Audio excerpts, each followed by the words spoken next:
Wyatt Earp, Wyatt Earp, brave, courageous, and bold. Long live his fame, and long live his glory, and long may his story be told.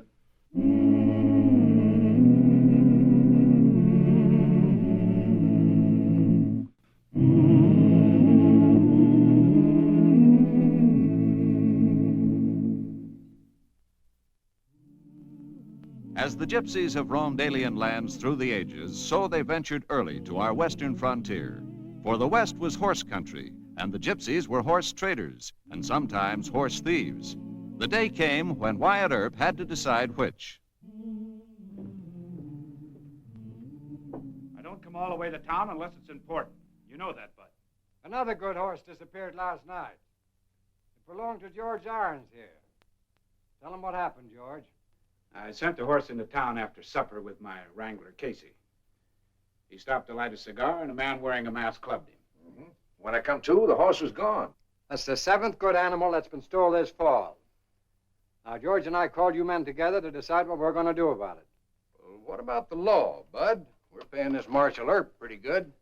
This marshal ain't located one of your stolen horses. When there wasn't any law at all in this country, we knew how to handle horse thieving. And I'm one who ain't forgotten. Do you have any idea who's responsible? Sure. Casey found this at the West Fork last night. That's the mask of Rustler wore. It's a cheap bandana dyed black. I dipped it in some boiling water and soaked some of the dye off. Here, take a look at it. Purple and green around the edges. Now, where have you seen folks wearing purple and green around here? Well, gypsy women out at Cassin's camp. Seems like we ought to go out to Cassin's camp and have a look around, don't it? If George Irons' horse is out there, we might just knock this around some gypsy's neck. That ought to take care of horse rustling around Wichita for a while. That was our idea in calling these men together, wasn't it, George? That was our idea. All right. Let's go out the corral and get our horses.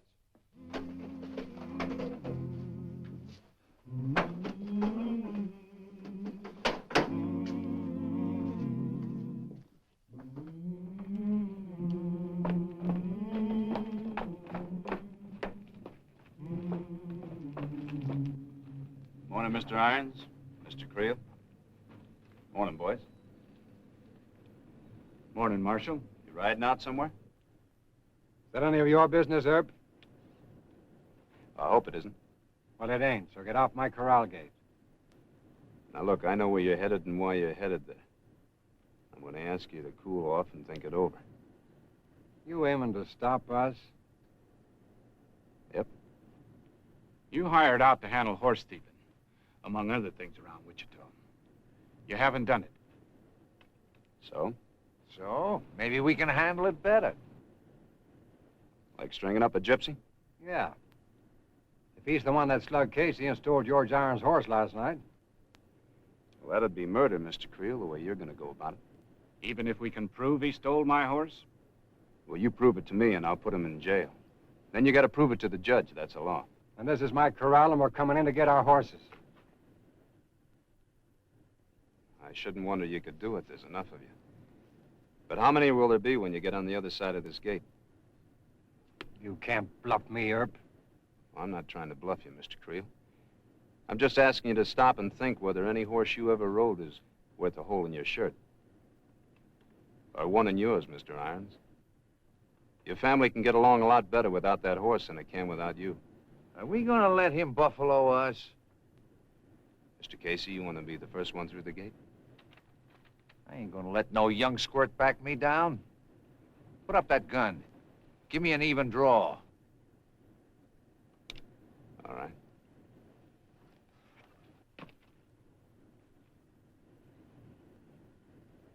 Go ahead.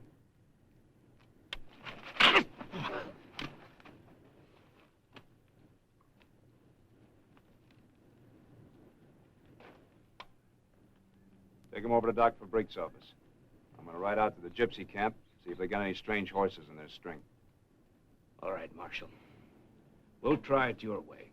just once more. I advise you to get rid of those guns. They're a heavy drag on the ribs.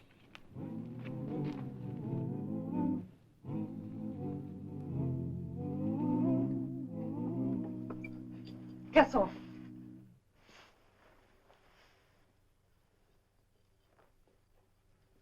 Hello, Marshal. Morning, Hassan. Anna.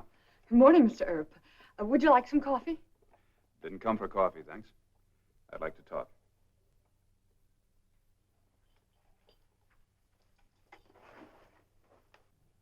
It's not very much like the old buffalo hunting days, is it? Not much. You see, married life kind of settles a man. Did you come here to talk to me about married life? No. As a matter of fact, I'm in a little trouble. I hope I can help you, as you have often helped me. I think you can. How? Well, by answering some questions. Another horse was stolen last night. Right in the edge of town. I know. A roan off of George Iron's ranch. How do you know about it? We have ways of knowing things. There is no roan horse on this ranch. You can look around if you like. No, I've already looked. Hassan, what do you know about these wagon families living on your land? You know I don't discuss the affairs of my people. No, they're not really your people. Now, since you married a wife from Ohio and homesteaded this land, you haven't been riding with the wagons. I respect the customs. Well, we've got an old custom in this part of the country for horse stealing called hanging. I don't respect it. But if the rustling keeps up, I don't know what I can do about it. We did not steal that horse last night. What about the other 6 horses that disappeared lately? No. You give me your word as a friend or a gypsy? A friend. All right. But the ranchers think differently. They found this mask on the West Fork Road last night near where the horse was stolen. Gypsies don't need masks to steal horses. That proves we did not do it. It's an old trick, Marshal. Someone trying to throw suspicion on us. Suspicion in my eye. They can use this as evidence against you.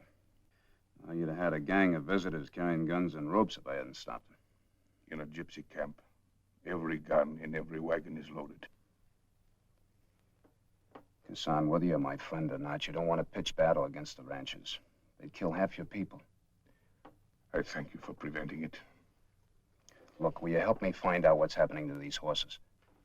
No, I don't dare. I'll back you up. I'll make you my special deputy. Don't you understand? The law is an enemy that hounded the gypsies in every land. I cannot work with the law. It is forbidden. You mean your own people would dry gulch you? Take your choice.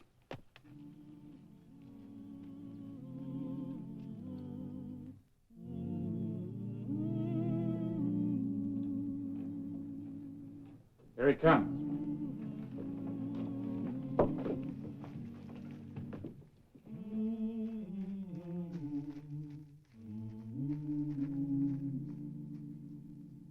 All right, Marshal, did you turn up my horse? Casson said he didn't steal any horses. We know all about you and Casson, Earp. He's an honest man.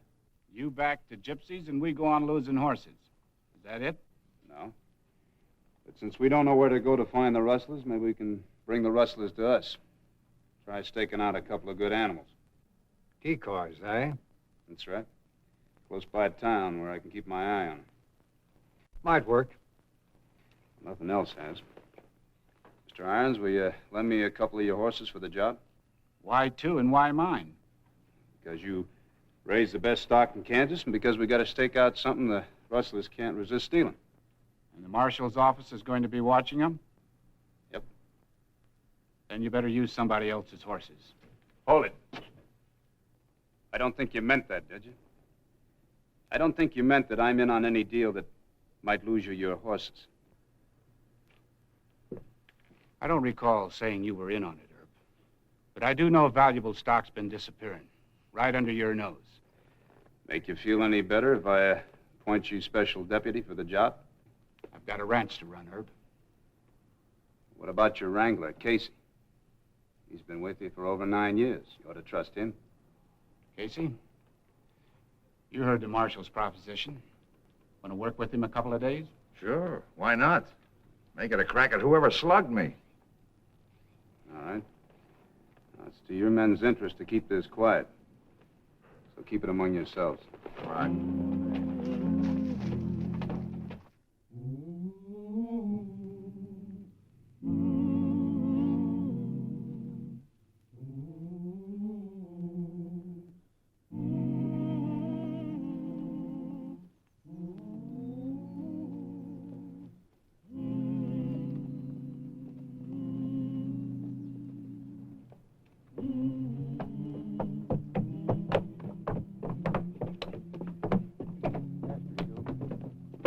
Casey. See anything on the road in? Yeah, jackrabbits. Nothing moving around here. That's where he was, Wyatt. Hiding under that bridge. The man in the mask that slugged me. I've been staked out here since about dark, waiting for him. They're playing this one close to the vest. Casey, you go turn your horses loose in that field over there. Yeah, I know. Irons told me. Got anything to eat? Nope. Well, I'll bring you some dinner. Yeah. Go ahead. Go ahead. Thank you.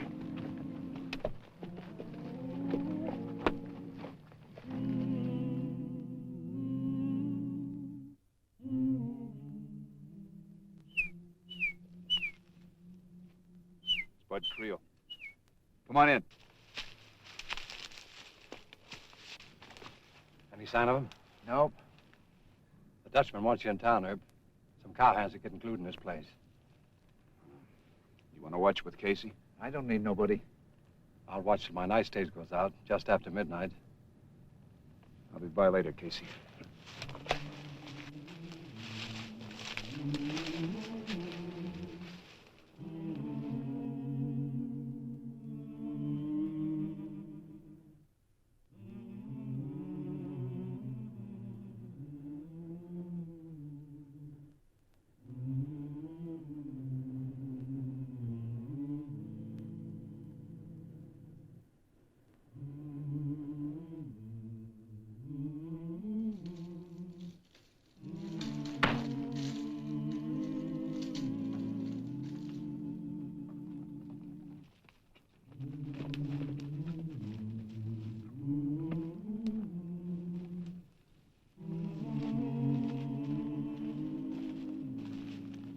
Casey.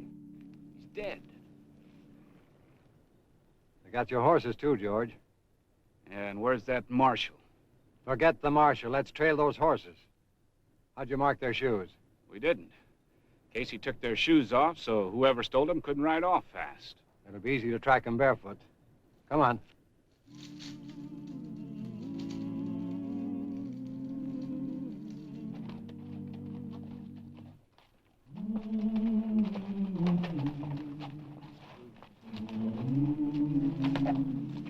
Look at those tracks. They had them tied out here. Look at these. Lead right into Casson's camp. Bud, there he is. Their own. Right out in the open. Why, those gypsies. Take it easy, George. There's a dozen guns in that camp. Hadn't we better go back to town and raise some riders? You can do anything you like, but that's my roan horse. Him and me go back to town together. Get out of here.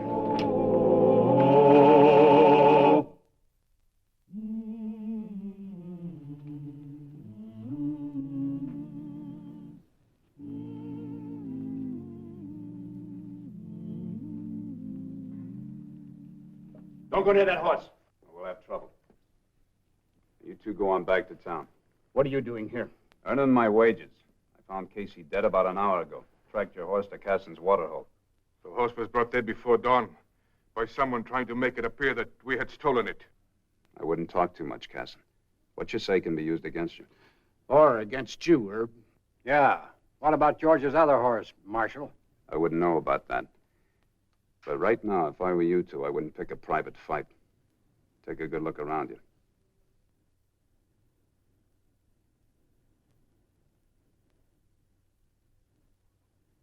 Do they think they can take my horse? Hold it! They think Casson's being framed by the law. Casson, tell your people that I'm not going to frame you, that I'm your friend. And tell them if they gun us, half of Wichita will be out here on a run. They'll shoot them like sheep. Burn their wagons. Shut up, Creel. Casson, Tell your people that you're going into town as my prisoner because I promised you justice. Tell them they've got to back my play. Because with that horse being found in your camp, if you don't go in town with me, I can't keep you from a lynching. Vayate con los pados. Vayan las pistolas. Grigora!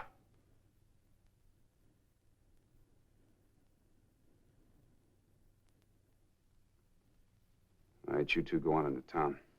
We'll be right behind you.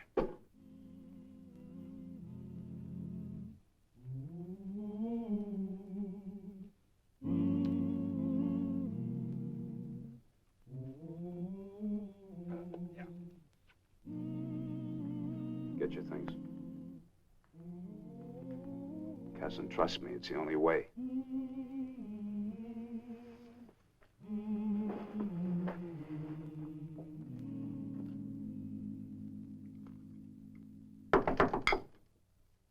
Who is it? Annie Castle. Come on. Sit down.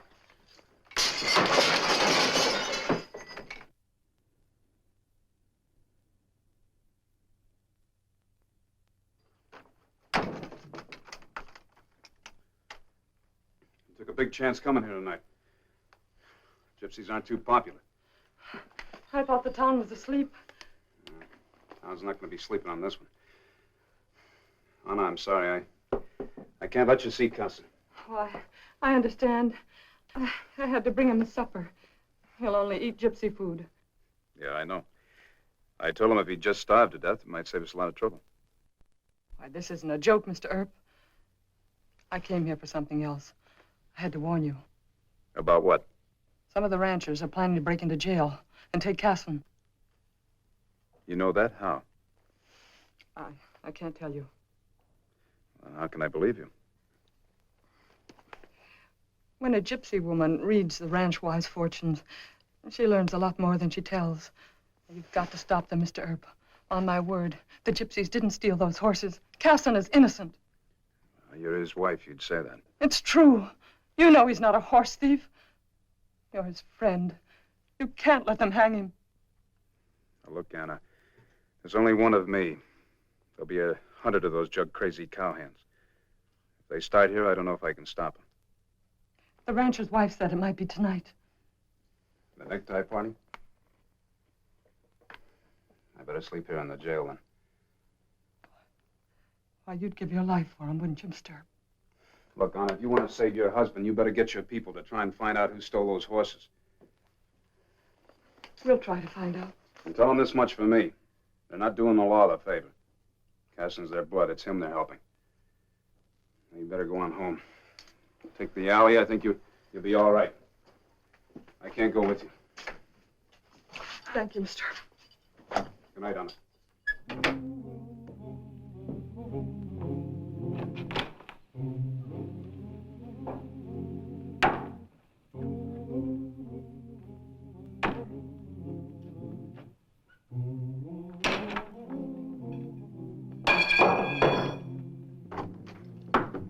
Why? Things are kind of piling up on you. Uh-huh. They're really piling up. They say they'll force your resignation if Casson doesn't hang or if one more horse is stolen. Yeah, well, one more horse has been stolen. What? Roan belonging to George Irons, the evidence against Casson. But that horse was in your custody, locked in your stable. I know it. Last night while I was on guard duty, somebody pried the steel bar off the stable and the Roan's gone. Where were your deputies? I only had 2 of them yesterday. Well, listen, I'll serve White if you want to swear me in. No. 1 gun more or less would make any difference if they come for Casson tonight. You think they'll try? Yeah. First, they'll be here sometime this afternoon asking for my resignation. Not being able to stop somebody from stealing a horse that was placed in my custody, and I can't say I blame them. Well, I can. All they know is that they were brought up believing that the only way to stop horse stealing was to hang some man.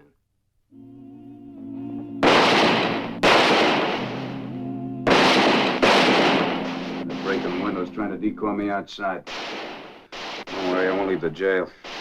Town can take up glass off the streets, but not blood.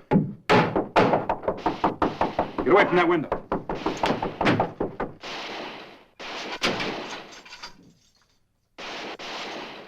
Open up! Who's there? It's me, Murdoch.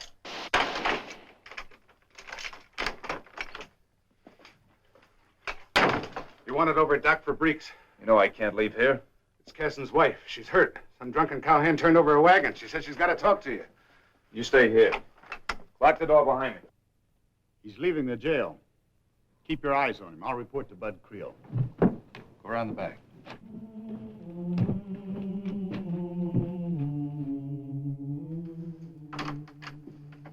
Your men are getting liquored up all over town. We can't hold them much longer, Earp or no Earp. Bud, Earp just left the jail. Which way's he heading? Well, I don't know, but they're watching him on every corner. All your men are waiting for is a signal. Let's give it to them. Marshal went into Doc Fabrik's office and came right out. He's walking down the street and headed this way. Well, boys, I believe Earp's come to his senses, coming down here to make a deal. Jenks, if he steps inside, bolt the door behind him. I'll go out back and lock my stable door. Then we'll have him boxed while the hands go to work on the jail.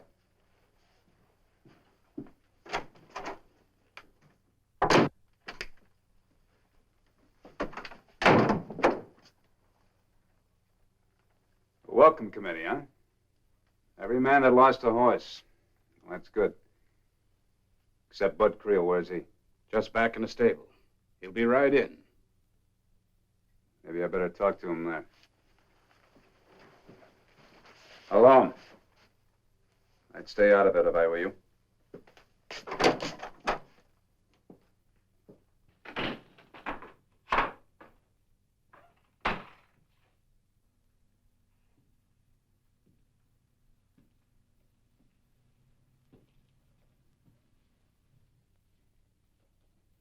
Well, Mr. Earp, so you're quitting on your gypsy partner. No? Not just yet. What'd you come down here for? Resign or make a deal? I came down here to get George Irons' horse. You mean the one someone stole right out of your own stable last night? You stole that horse, Mr. Creel. Me? That's right, you. Only you hadn't had time to run him out of town yet. Ha! He's accusing me of rustling those horses. That's right. You hid him out here in this stable until your night stage left. Then your drivers ran him south. That's how all your stock has been disappearing, gentlemen. Right down the open trail on Mr. Creel's stage run. At night and under harness, where nobody'd ever think to look for a stolen horse. You've got no proof of that, Earp. I guess you'll be surprised to know I got it from the gypsies. From the gypsies? That's right. Last night, they spotted your 2 stolen horses at Creel's first relay station south. I just got the word. And you take the word of a lying gypsy? That's no proof. Proof's right under our nose. Only we couldn't see it.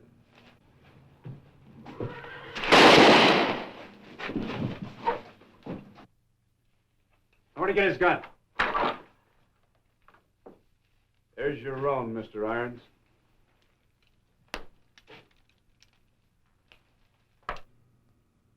He killed Casey, then he sent those 2 horses of yours out of town, pulling the night stage. Then he planted the roan horse at the gypsy camp where we found it. This game was going so good, he got a little greedy last night. He had to steal it back from me. And he was holding it in this blind stall for his late stage run tonight. That's right. Figured tonight'd be an easy one, with the whole town busy hanging a gypsy. So you men, give me a hand. We'll take him over to Doc Fabrik's. And the jail, Mr. Creel. Get in. What's happened? Got a more important customer. Got to turn you out. You are not quitting on me, are you, Marshal? What about that mob outside? Anna cleared your casa. She's waiting inside. Go on, get in there. Yeah. What about that mob outside, Earp? They're liquored up and they're carrying a rope. You ought to know. You gave it to them. Yeah, listen. They're sure hankering for a horse thief. You're not going to let him come in and get me, are you, Earp? No. That'd still be murder, Mr. Creel. What are you going to do? Guess I'll just have to sleep another night in jail. Good night. Well, he cleaned up the country, the old Wild West country. He made law and order prevail. and none can deny it. The legend of Wyatt forever will live on the trail. Oh, Wyatt Earp, Wyatt Earp, brave, courageous, and bold. Long live his fame, and long live his glory, and long may his story be told. Long may his story be told.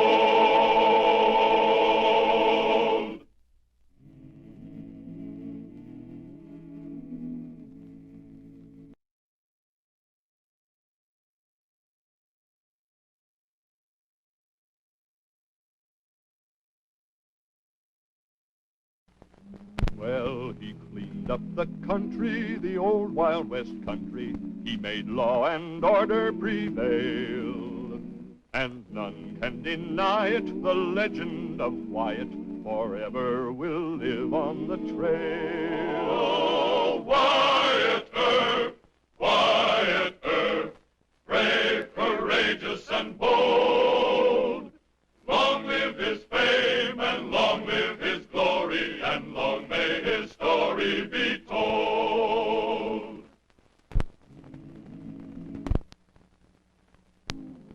Hold up your hands. Now put them down. Ah. Yes, I think I have the perfect fit, Mr. Earp. Well, there's a slight wrinkle below the collar. Otherwise, very good. Oh, the wrinkle is there because Mr. Earp keeps hunching his shoulders. Stand normal, straight, Wyatt. It just won't do. You don't like it? Well, I can't get it in my guns. Oh, that's because you have it buttoned.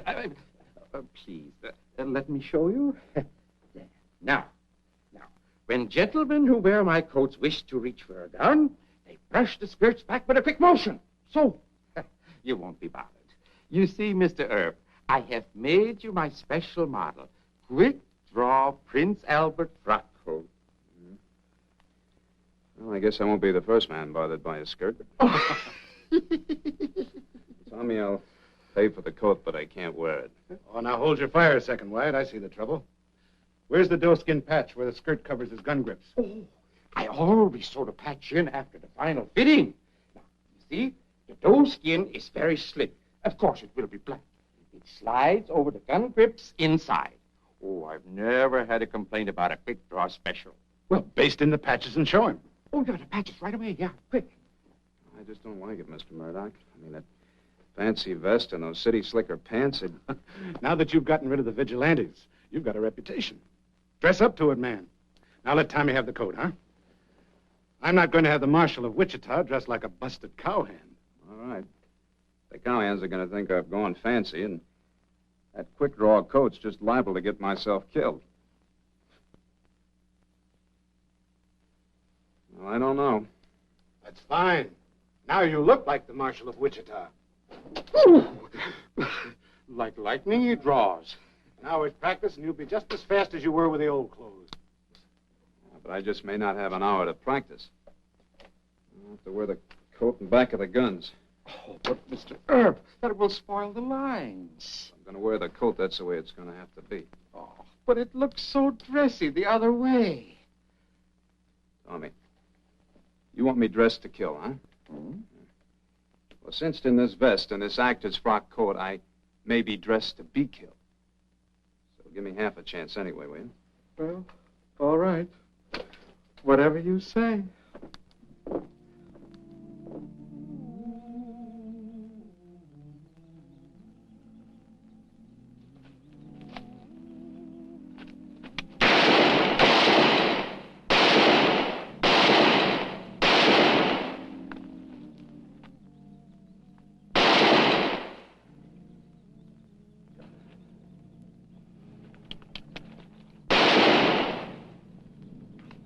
That'll take care of you, Earp.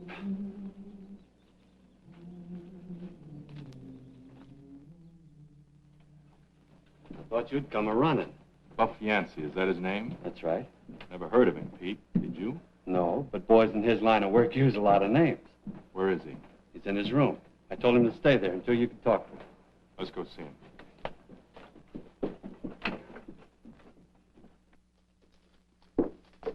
Where's your gun? Here in the rack. Why? I have to know if he's really fast and can shoot as good as you say. You'd better get it. Howdy, Graham. Hello, Mr. Bennett. We're making a little visit on one of your guests. No trouble, he's a friend. Yes, sir. I don't want Earp to find out about this. Understand? Yes, sir. He gave us vigilantes a bad time in court, and we mustn't forget it.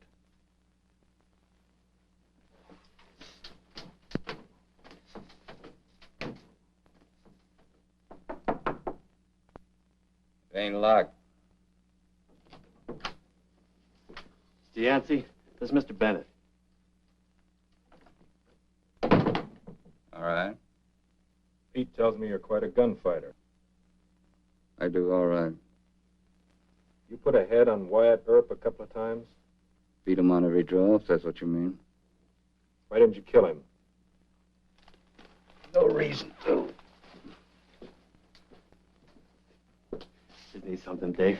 Even had the drop on Earp and he never killed him. Just slapped him in the face and took his gun away. Doesn't make sense. Nobody was paying him to, he says. Why all the chatter? You fellas asked me here to talk about that pea-shooting marshal of yours. You talked like Wyatt was fast with a gun. If you made Earp pull in his horns, why wasn't there talk about it? Wyatt didn't tell.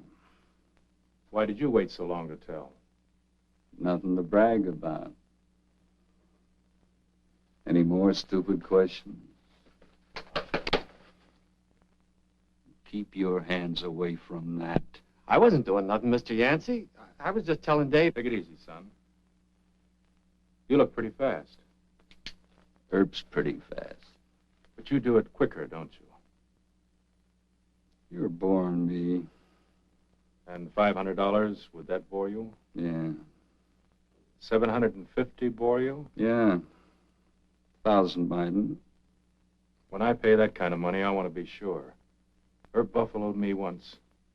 I want to be sure I'm hiring a man who can revenge me. I like to see what I'm buying, Mr. Yancey. Yeah, Dave ain't hiring nobody to commit suicide. All right. You stand over there. Go on. Mr. Bennett, you get a word. One gun apiece. Is that a stopwatch? For $1,000, I want Earp taken care of real good. I'm not sending you against him if you're an easy mark. You say that real nice. All set, Dave. All right? When I say go, go. I don't believe it. He's too old. What was his time, Dave? It's a deal, Yancey. 1,000 in cash on the bed. Oh, no. 500 now and 500. 1,000 on the bed.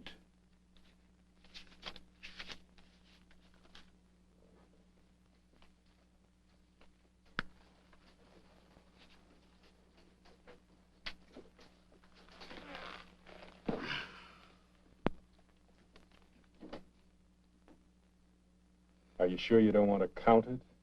If it ain't right, I'll gun you instead of Earp.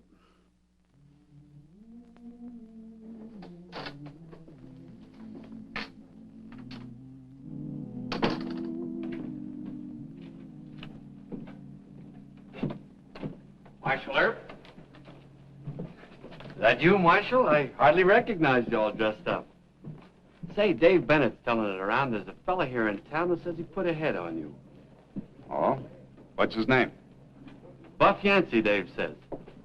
Buff Yancey. Well, thank you, sir. Mr. Marshal Earp! Mr. Marshal Earp! Well, hi, Henry. How's your father? He's fine. Gee, thanks for getting us back our horses. Don't mention Gosh, you going to a funeral? it. Well, I hope not. Well, you sure dress like it. Well, what I came to tell you. Better look at how you go into Dave Bennett's saloon. There's a gunslinger in there, and he's bragging after you. Is his name Yancey? Buff Yancey? Don't know his name, just a big mean-looking man. Well, thank you, Henry. We'll both look out for him, okay? Okay. And you run along. Wyatt. There's a fellow looking for you by the name of... Yeah, I know. Buff Yancey. Yeah. You know him? Not by that name, no. Did anybody ever put a head on you in gunplay? Not that I recall. I didn't think so. Yancey checked into the Wichita Hotel. You know where he's from? Registered from Abilene. Clerk says he palled it up in the bar with Pete Gamble. Had a talk in his room with Pete and Dave Bennett. Dave Bennett and the vigilantes never give up, do they? Well, you better wait here, Mr. Murdoch. Oh, no. If you get killed, I want the story quick for my paper. Thanks.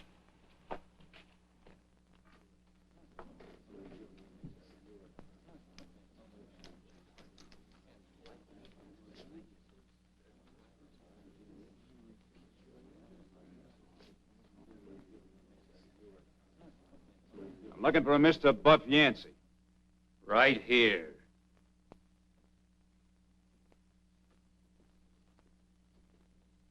You really Mr. Yancey? You know me, Earp. We've never met before, Mr. Yancey. You're a liar. Oh, no. I hope you don't mean that, do you? Give me a chance to get my guns off the rack and I'll show you. All right. But let's make it legal. I'll wait outside and give you time to buckle on your guns. And you come out and submit to arrest, I'll make you play. Fair enough? Suits me fine.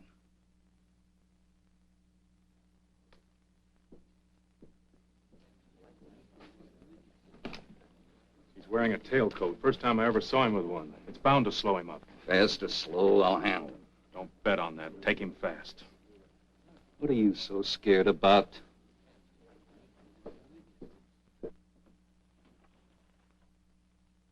Don't try to hide, Earp. Come on, step on, take what you got coming. I hate to say it, but Mr. Marshall Earp ducked into the alley, Mr. Yancey. Do me a favor, kid. Yes, sir. Tell Earp he can't hide forever. And I aim to gun him on sight. Yes, sir. Why don't you go after him? Get shot in the back? He's a marshal. Let him come after me. He'll have to do that or be laughed out of town.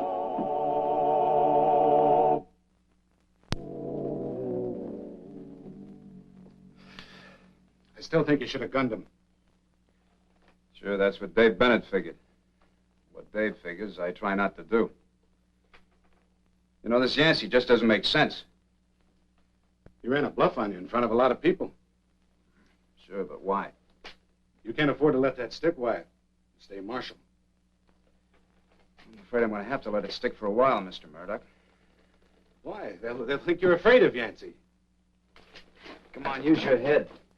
Use my head. It's as simple as ABC. How can you control the hoodlums if you let Yancey get away with his bluff?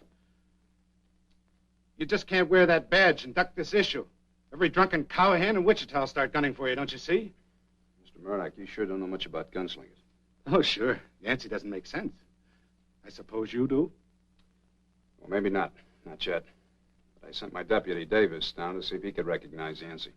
I sure couldn't. What'll that get you? Well, a real gunslinger wouldn't let me get more than 3 steps into that saloon. Yancey checked his guns. And he gave me a chance to invite him outside. He also gave me a chance to duck out of the fight. And top guns just don't operate that way, Mr. Murdoch. You think Bennett only hired him to run a bluff? No. Bennett wants me killed for breaking up his vigilantes, and he also knows that I know he's a crook. But Yancey is a liar and a fake. That it? Well, he's a liar because I never saw him before. I'm going to have to find out whether he's a fake. How'd you like to be a mighty big help, Mr. Murdoch, by trying to get a line on Yancey? Anything, Wyatt. But you've got to work fast. Marshal Earp! Marshal Earp! He says you can't hide forever. He says he'll gun you on sight. Thanks, Henry. Now, you push along. I don't want you getting yourself hurt. Gosh, you sure ain't scared of him, are you? Sure, I'm scared. I'm awful scared. Now, you go tell him I said that. Well, I'll tell him.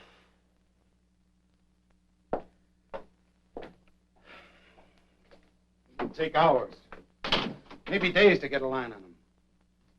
Why don't you just go shoot him and have it over with? Is that what you brought me to Wichita for? But he's a killer. He's hired out to Bennett. He just wound him. Buffalo him. Do something. Well, I like Yancey. What? There's always a big reason why a man brags that much. Oh? There's something that goes on in a man's eyes when he challenges you to a gunfight. I don't know exactly what it is, Mr. Murdoch, but you catch a glimmer of what he really is. For him, it might be the last few seconds of truth. All right. You like Yancey. Why? Well, he just doesn't have that real killer look. Oh, he acted tough and talked tough, but his eyes told me he was driving himself to the job. If it ever came to a real showdown, I just couldn't wound him. He'd want to go all the way. I'd have to kill him. That isn't a good marshal's job. All right, Wyatt. I'll get right to work on it. Thanks. I'm going to go down and check out the rest of my deputies. Maybe one of them has heard of Yancey.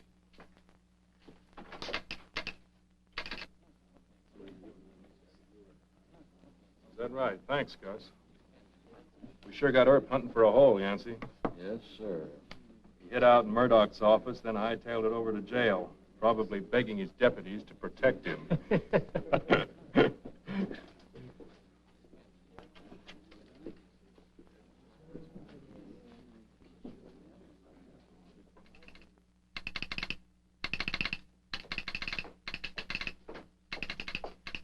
Big favor to ask, Mr. Murdoch, for Mr. Earp. Thought I'd better not send us through the wire down to the station. Would you send a telegram for us? Sure. What are you doing? Going outside of Wichita for information? This time we are, sir. Put this on the wire, will you?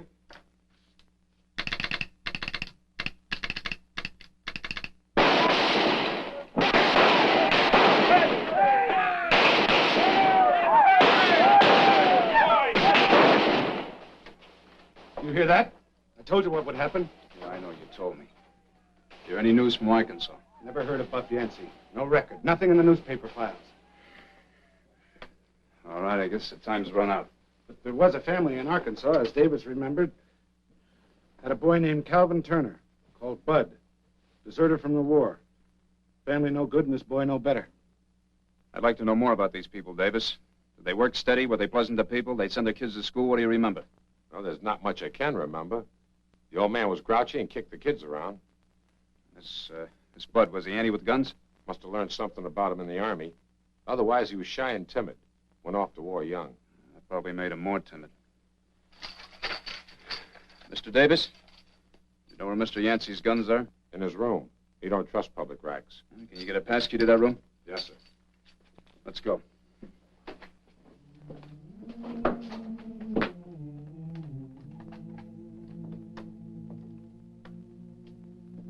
Watch the hall.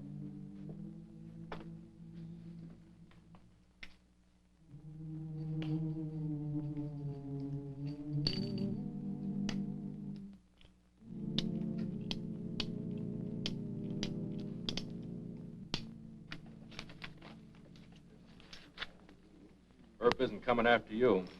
Never expected him to. Well, I think it's about time you went after him. Sure. Might as well get it over with. I'll kick in that jail door. Good evening, Mr. Yancey. You do have a little nerve. Where are your guns? In my room. Good. We'll settle it there. Alone.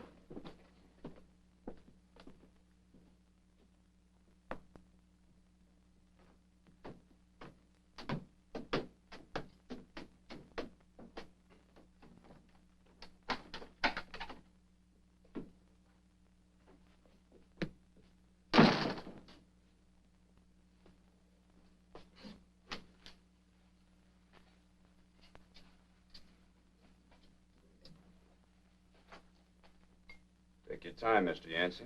I'm in no hurry. You better be.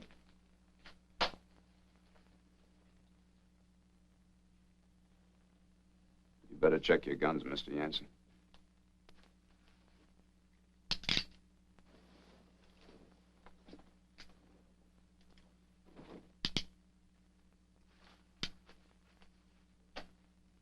time. You're a brave man, Mr. Turner. Don't be foolhardy. I'm going all the way.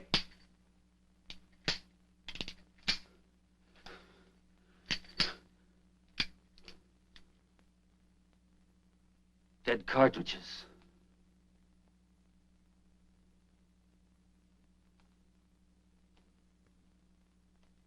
Well, give me what's coming to me.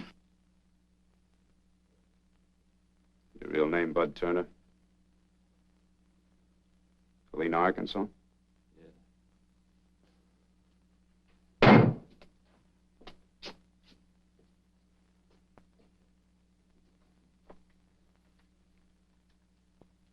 What happened to you during the war?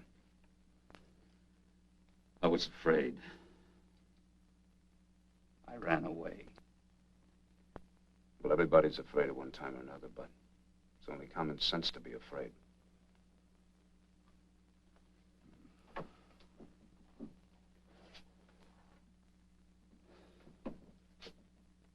They punish you for running away? No. The living ones didn't notice. Only my dead friends saw me. You think they accuse you? I don't know. But sooner or later, a man accuses himself. So I hit the trail. I bought me guns. I wandered around trying to be brave enough to face a fight. Found out it was the only way to exist. You faced it. With dead cartridges and a slow draw.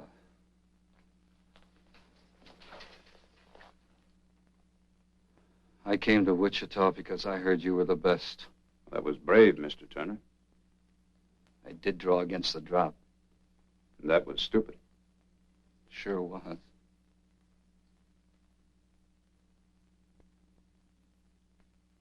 Why'd you shoot?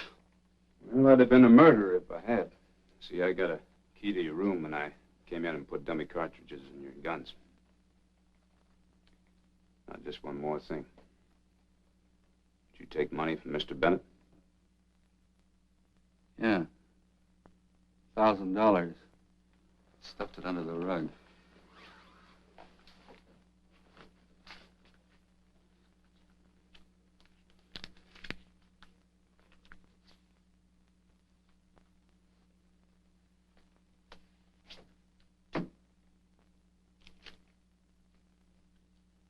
You had quite a little personal problem, didn't you? All right. Prove to yourself you have a lot of courage, haven't you? I tried to. You know, I had a cousin once. Devil of a fear lived inside of him for years, until one day he had to face it. Like you did. You're no coward, Mr. Turner. You proved you had a lot of courage. Now give yourself a little extra proof. Return this to Mr. Bennett.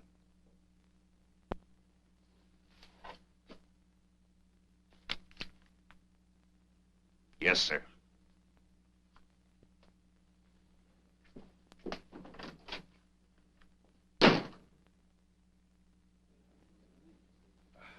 They've been up there an awful long time. I haven't heard any shots. I think I'll go check. Did you get him? No. Yancey, what's the matter with you? Yancey! Don't anybody mess with White Earp. He was faster than me. And he'll handle any 10 of you. All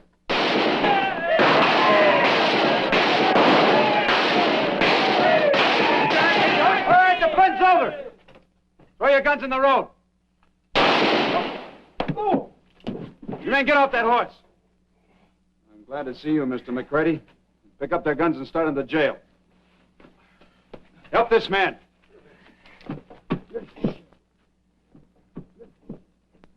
Where you heading, Mr. Turner? Arkansas, I reckon. Well, Helena's a good town. I hope you settle there. Yes, sir, Mr. Earp. I can handle things from now on.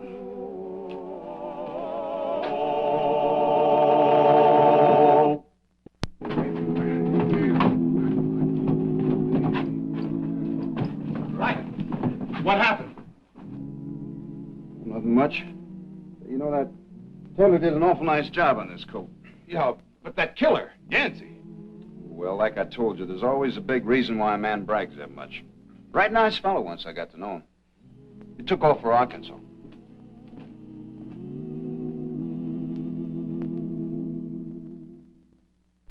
Well, he cleaned up the country, the old Wild West country. He made law and order prevail.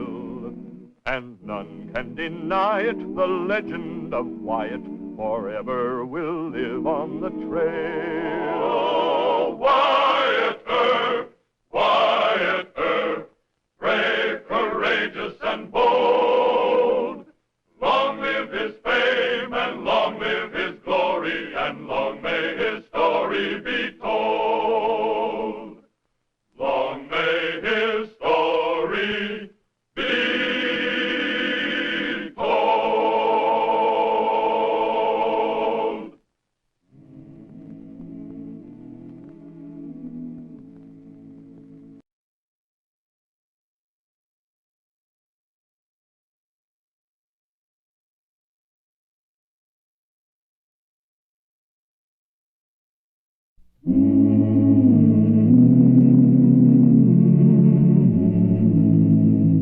Wyatt Earp, Wyatt Earp, brave, courageous, and bold. Long live his fame, and long live his glory, and long may his story be told.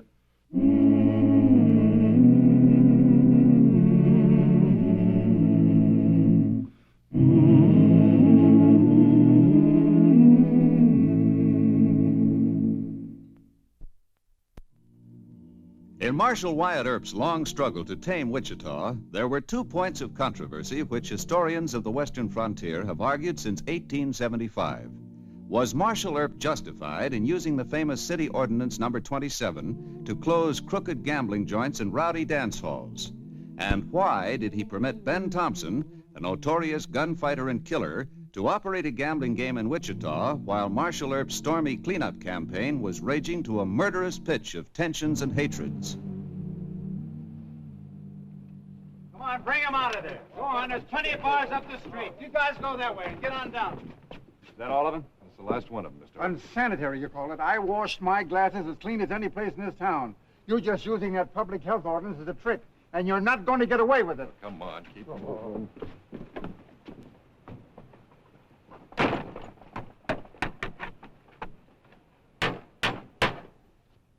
That's a great idea, Wyatt. You're going to have all of Douglas Avenue hating you. That's Judge Jewett's idea. See, when the saloon owners get too slick for me to prove crooked gambling, why, he's ordered me to proceed under Ordinance 27. It'll be a lot quicker. Can you use it against dance halls? Yeah, got to close one up the street. The Dreamland joint? Uh-huh.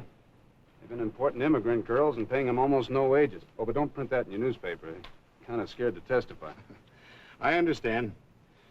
The Orient Saloon and the Dreamland Dance Hall were closed today as unsanitary by Marshal Earp.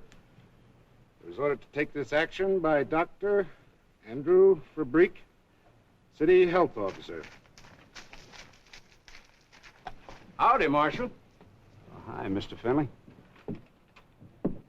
I wasn't sure you'd remember me. Well, I've looked at you over a gun sight once or twice. Mr. Murdoch, this is Jack Finley, friend of Ben Thompson. Oh, yes. Ben Thompson? How is Ben these days? He's fine, thanks. Oh, Marshal, I know you and Ben had several run-ins over at Ellsworth, but he don't bear you no grudge. And if you... Why should he? Well, what I wanted to ask you is, how do you feel about Ben? You saw it, Ben? No. Well, will it be all right if he comes into Wichita? Sure. As long as he stays out of trouble. I mean, what Ben wants to know is he wants to buy into a game here. That's no business of mine as long as he runs it honest. Oh, Ben knows that, and he'll run straight as a strip. Is it all right if I tell him you said? Thank you, Mr. Earp. Thank you very much. I'll tell Ben. Oh, he'll sure be mighty pleased.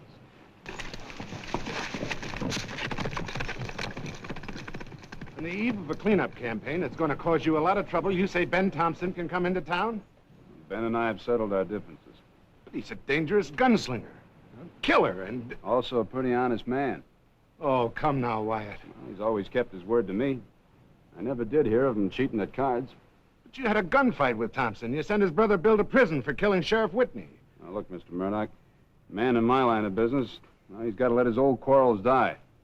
To be strictly honest about it, I always did like Ben Thompson.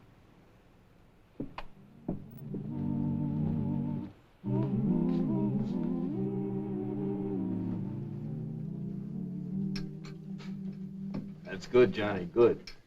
Get down around them cracks there and into them little crevices. Here, put some carbolic acid in that scrub water. And these glasses, I want them all dipped and scalded in water. This place is going to be sanitary. Dave. Yes, sir. Where's the roulette wheel? Well, it was set crooked. Dunphy's fixing it honest. Good. No wonder Wyatt closed this dump. Well, didn't Jack tell you? No. Earp and I are friends. But he's John Law in this town. I love Wyatt almost as much as I love my brother Bill. Yes, sir. So spread the word. I'll have no talk against Wyatt from the men who work for me or the customers. And another thing, I thought I told you to tell these men how I stood with Wyatt. Dave didn't know you... I'm sorry, Ben, but you told me to check on all the opposition. In the rush, I might have missed a few. All right. What'd you find out? Plenty. Now, you men keep busy. I want this place spick and span. And I never listened to such mean talk. Wyatt's going to have a small war on his hands. Ain't nobody likes that ordinance number 27. Anyway, who can run a clean place in a town like Wichita that's all dusty and muddy? It just don't make sense. Does to me. I told Wyatt he couldn't make that gun-checking law stick up in Ellsworth. But I was wrong. And if he says this town's going to be sanitary, he'll make it stick. Well, anyway, all the opposition say that Ordinance 27 is just an excuse to give Wyatt the power of let run or close up. You against Wyatt? Me? Oh, now, Ben, you... I'm going to tell you a thing or two. Now, Wyatt could have killed me in a fair draw and a fair fight, but he didn't. He could have had my brother Bill hanged, but he didn't. Now, Bill's up in the hospital in Denver. Got a chance to get well. Well, you should have told us about that before, Ben. I don't spill things until it's necessary. But when I'm loyal to a man, I go all the way. Sure, Ben, sure. Now then, just where do they talk the meanest about my friend Wyatt? The Hotel Wichita Bar? You got about an hour to get the men ready. Oh, Ben, trouble our first night in town. When I'm loyal to a man, I go all the way. Now, I told you that. So get going.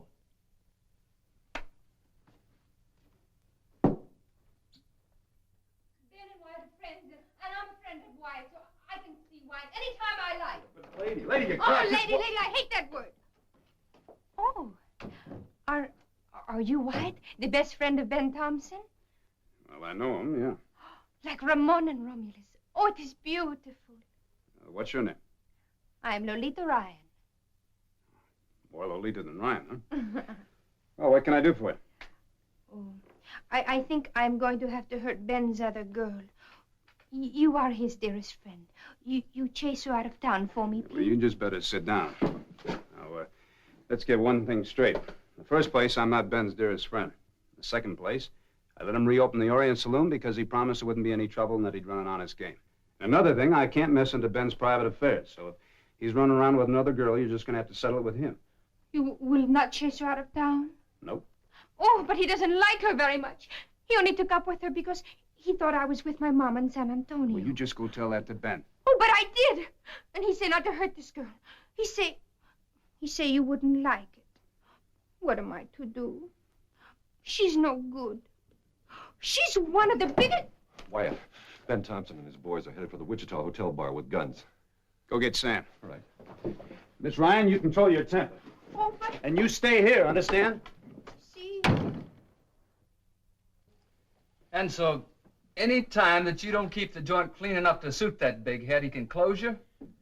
Why, that's against the Supreme Court. Earp's got too big for his britches this time. He needs cutting down to size. Every man that is a man in Wichita ought to start... Hold it, Morrison. Howdy, Ben. I was just telling the boys... I heard what you said. Does he speak for the rest of you, cowhands? I sure do. How about you, Ben? You with us? No.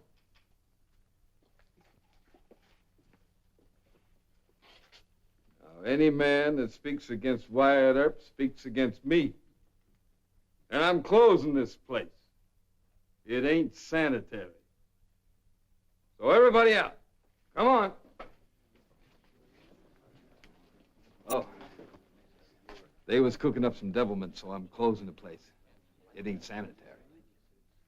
Look, Ben, when there's any closing to do, I'll do it. Now, you and Finley and the rest of the boys know you're not supposed to be wearing guns. We under arrest? All right, what? Anything you say. The rest of you go on back to your drinking.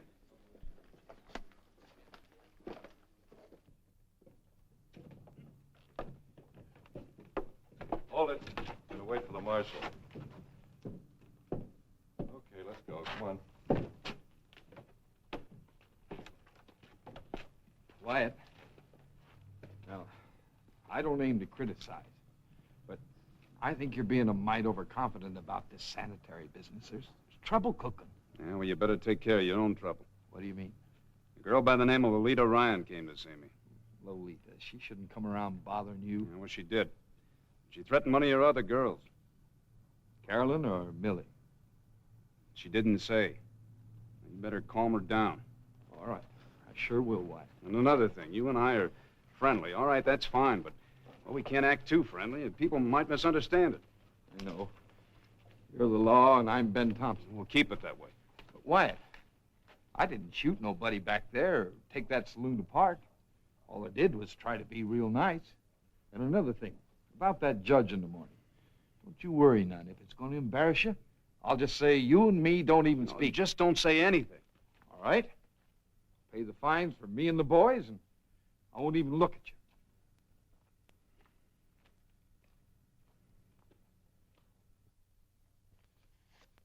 80, 90, 100. There you are, Judge, $100. There's something about this matter that bothers me, Mr. Thompson. I have a note here from the owner of the hotel, Wichita. He says the trouble started because you resented certain remarks against Marshal Earp. No, he's mistaken, Judge. Well, how did the trouble start? Well, there were these two cowhands, and they was telling it around that my place ain't sanitary. So I said to Jack here, I says, we better put a stop to that false slander. And isn't that right, Jack? Yes, sir, that's right. That sounds plausible. I couldn't believe that a man like you would risk a fine to defend Marshal Earp. We ain't friendly. But I will say this, Your Honor. I don't believe that Marshal Earp should be walking around this town without his deputies the way he does. There's a young foolhead of a cowhand out gunning for him right now. I can take care of myself. All right, Wyatt. You're the boss. Good morning, Judge. Just a minute, Marshal Earp. Yes, sir? Is Thompson right about some cowhand gunning for you? Well, there usually is a cowhand who thinks he wants to gun me, Your Honor. Yeah. Maybe you should have at least one deputy with you at all times. I can't spare him. Spread too thin as it is. You just let Ben Thompson worry about me.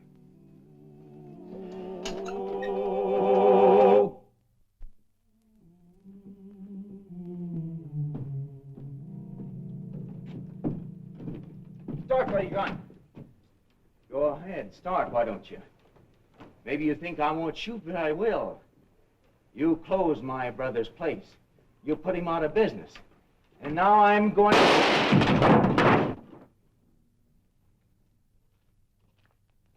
I'm shot!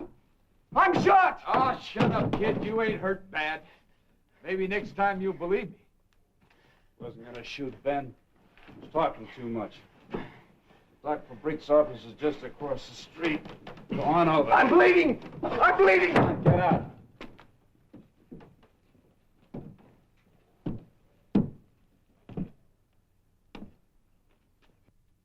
Am I arrested again? Ben, you're not supposed to pack a gun on the streets. That kid, he was going to plug you. Ben saved your life, Marshal.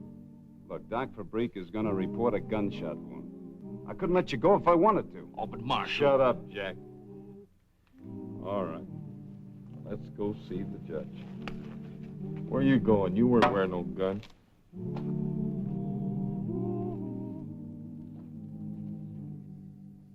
And on your way over, give this to Mayor Hope. Yes, sir.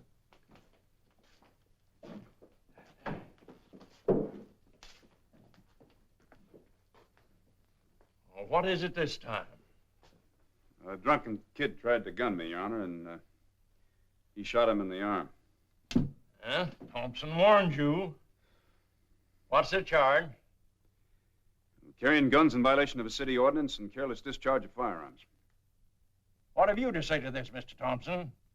Well, I reckon Marshal Earp was doing his duty. Well, I don't. The man saved your life, and you arrest him for misdemeanor. Did you ever hear of gratitude, Marshal Earp? Now, don't scold him, Judge. I asked Marshal Earp a question. Well, sir, I recommend that Ben Thompson be let off this time with a reprimand. A reprimand? If you haven't the decency to thank Mr. Thompson, I will. This court expresses its gratitude for assistance rendered Marshal Earp and dismisses his asinine charges against you. You and Thompson aren't friendly. Yet he saved your life at the risk of his own. Greater love hath no man than that. You'd better learn some common humanity, young fella. Yes.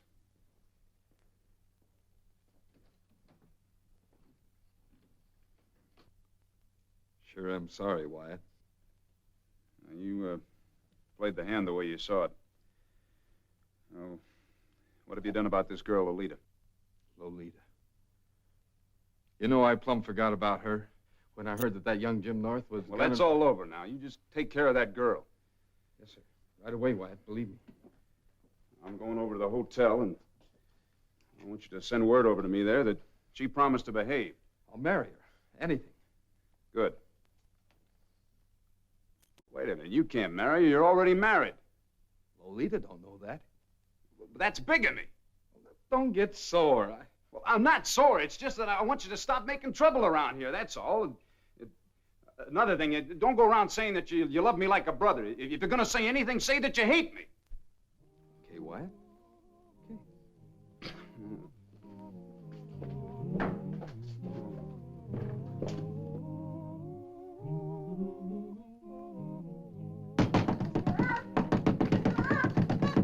What's the matter? Not so loud. She's after me. Shut the door. Who's it? Come here. Oh, she's really stop me. Oh. Where'd she get you? Here, it's bleeding. I can feel it. Let's get to Dr. Fabric's office. And you stay here. You're under arrest. I told you I'd get her. Let me go, you. Let me go. Come on. Ben's best friend. You take sides with that Millie Spencer. Fine friend you are. Marshal Earp, what's all this? Felonious assault, Your Honor. This is Lolita Ryan. She cut a girl with a knife. Oh, next time I'll really cut her. That'll do, young woman. How's the girl badly hurt? Not too bad, sir. According to Dr. Fabric, it's just a cut in the rib. And where did this affray take place? In Wyatt's room at the hotel, Judge. Really? She's Oh, now, wait nothing a but a dyed-haired, blind crybaby. She ran into Wyatt's room to make trouble with Ben and me. Ben? Not Ben Thompson. Yes, sir. I told Wyatt last night he must make Ben get rid of this girl. But does he help? Oh, no. Ben must be loco. He picks a John Law for best friend. Marshal Earp? Yes, sir? I was never under the impression that you and Thompson were friendly. Well, we're fairly good He friends. pretends to be Ramon and Romulus with Ben. He lets him come into Wichita and open up the Orient Saloon. But does he help him get rid of Millie or no? Look at me, Judge. If you were Ben's true friend, would you let Millie make trouble? I haven't seen Millie. Well, she's one of... Silence. Well, I guess we'll have to lock her up. Deputy, Lock me up? For how long? until tonight, we have no place for female prisoners to sleep. Okay. You're a nice man. You tell Ben Thompson to get rid of that Millie. And as for you... That'll do. Put her in the old courtroom and ask Mrs. McGee to keep an eye on her. Yes, sir. You take Millie. You can have her. Come on.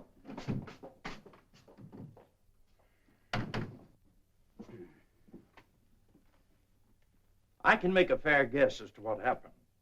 You gave Thompson a break, and he kind of latched on to you. Yes, sir. Well, it can't go on, Wyatt. I know it. I'd explain matters in a nice way and suggest that he leave town. Yeah, I guess that's the way it's going to have to be. You don't seem too happy about it. I just can't order him out of town, Judge. I mean, he's clean as far as the law is concerned. But with his great devotion to you, he'll go as a personal favor, won't he? Yeah, I reckon he will. I guess Ramon will just have to part with Romulus.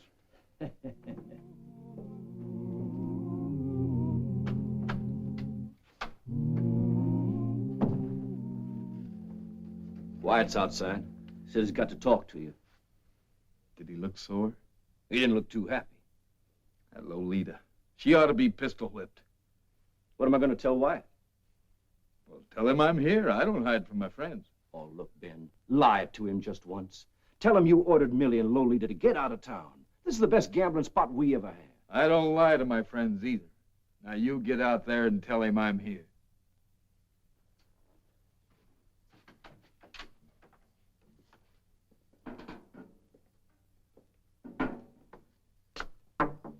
Door is open.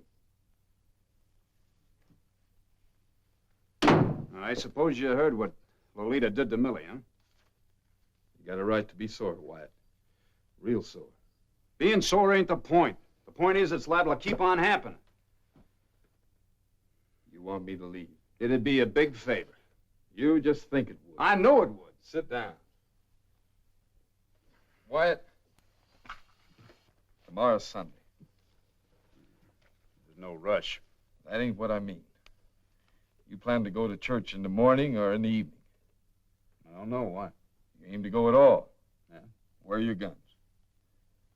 I don't wear my guns to church. Well, wear them tomorrow and watch behind every bush and tree. Look, Wyatt, I'm leveling with you. That dance hall crowd has brought in 2 men to bushwhack you. Oh, that's just talk, Ben. No, it ain't just talk. Now, that's what you said when I told you about that North kid gunning for you, too. And I saved your skin that time, but you're too big-headed to admit it. You're big-headed and you're stubborn. And you got some fool idea that you can handle everything all by yourself.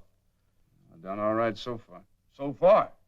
And you're good with a gun, sure, but you can't take on all of Douglas Avenue all by yourself. And these men tomorrow, they ain't gonna give you a chance for a stand-up gunfight. They're gonna cut you down as you walk on your way to church. Now, can't you get that through your thick skull? Would you mind leaving on Monday? All right. All right. I'll leave Monday, and you go right ahead and get your inside shot out, and I won't give a hoot. I won't even send no flowers. Well, now you begin to sound like the old Ben Thompson I used to know. I ain't your friend, and I never was. Good. So long, Ben. Goodbye.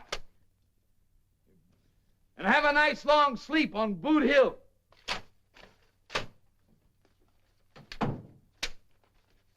You and him have a row? Yeah. Say, that's great. He tried to order us out of town? That chance he's got of making it stick, he'll be dead tomorrow.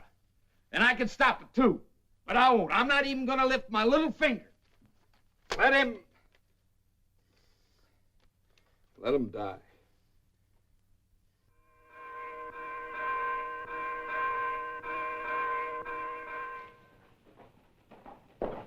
Mike, hold on. Oh, good morning, Mr. Murdoch. I see you've been working late again, huh? I just heard a wild sort of a rumor, but it worried me. The bushwhacker talk, huh? Yeah. An ambush somewhere on this side of town. Near church. If you knew about it, where are your guns? Mr. Murdoch, I thank you for the warning, but if I was going to look for a hole every time some drunken cowhand said he was going to bushwhack me, I'd have to crawl underground like a prairie dog. Yes, but look, Now, you go on home and get shaved. I'll see you at church. Listen, I'll White. see you later.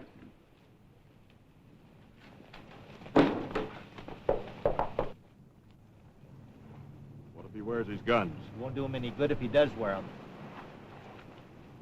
Get set. Here he comes.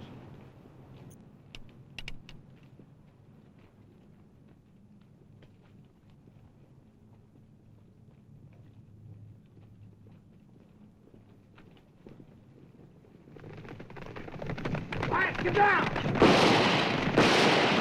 Get up!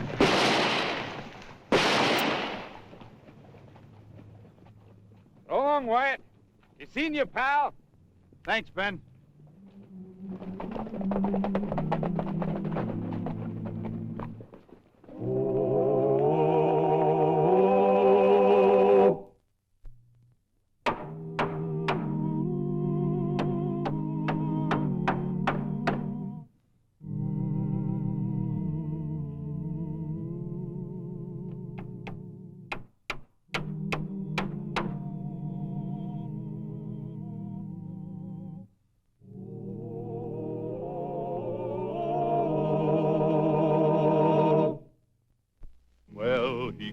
Up the country, the old Wild West country, he made law and order prevail. And none can deny it, the legend of Wyatt forever will live on the trail. Oh, Wyatt Earp, brave, courageous, and bold. Long live his fame, and long live his glory, and long may his story be told. Long may his story be told.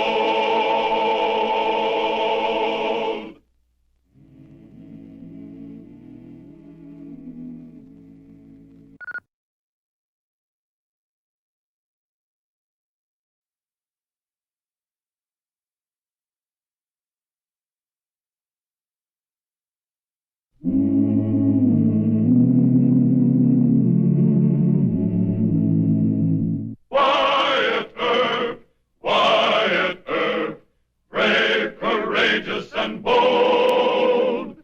Long live his fame, and long live his glory, and long may his story be told.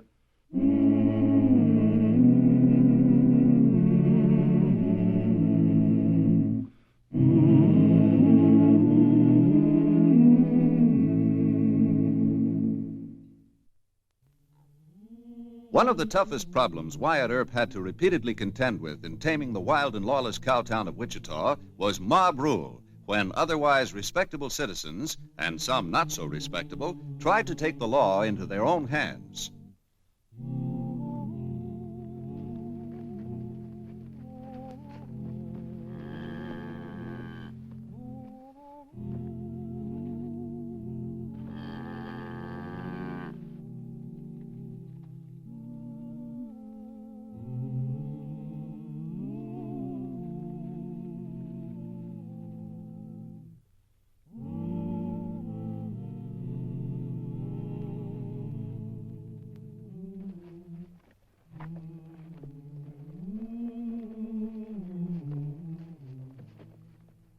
Where's that coffee, Tex? Come on up. Morning, Shorty. Howdy do. How's things at the Rainbow Ranch? Some coffee? No thanks. Well, we're losing cattle now and then. You're not the only one. Every ranch of the 100 miles of Wichita has been losing cows lately. Including us. Well, maybe the rustling's over with now, after what I just seen. What'd you see? I seen Bill Slocum in a gully out between the Salt Flats and Miller Creek. Well, that's our range. He had a fire going and a cow roped on the ground. Whose cow? One of his? No, one of yours. What? Yeah. I seen the brand plain on her hide. Maybe Bill Slocum's been doing all this rustling all along, Duke. Sure looks like it. Using a running iron, I reckon. Now, I didn't exactly see him use the running iron. It might be that he had that cow tied up for some other reason. Sure. Why else would he have a fire going unless to heat up an iron to change a brand? Yeah. Why else? You know, we ought to make a call on Bill Slocum. Teach him the error of his ways, Duke. Sit down, Shorty. No thanks, Duke. I got to go back to Rainbow. So long, fellas. Thanks for the information, So long. Shorty. Now we get that river bottom land that Bill Slocum claims is his for nothing. Uh-huh. You know, it's a good thing we got Shorty for a witness. Sure is. No one would believe it if one of my riders claimed he saw Bill rustling. Tex, you better get the boys. We're going to a party. Where do I pick up Bill? At his ranch? No, he'll be at the cattlemen's meeting this afternoon in Wichita. We'll take him in hand there. You think that's a good idea? White Earp might cause us some trouble. This happened out of town.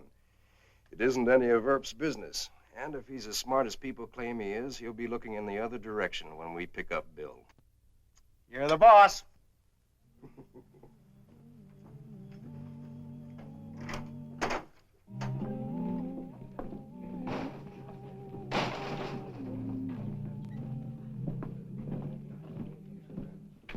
Is the meeting over?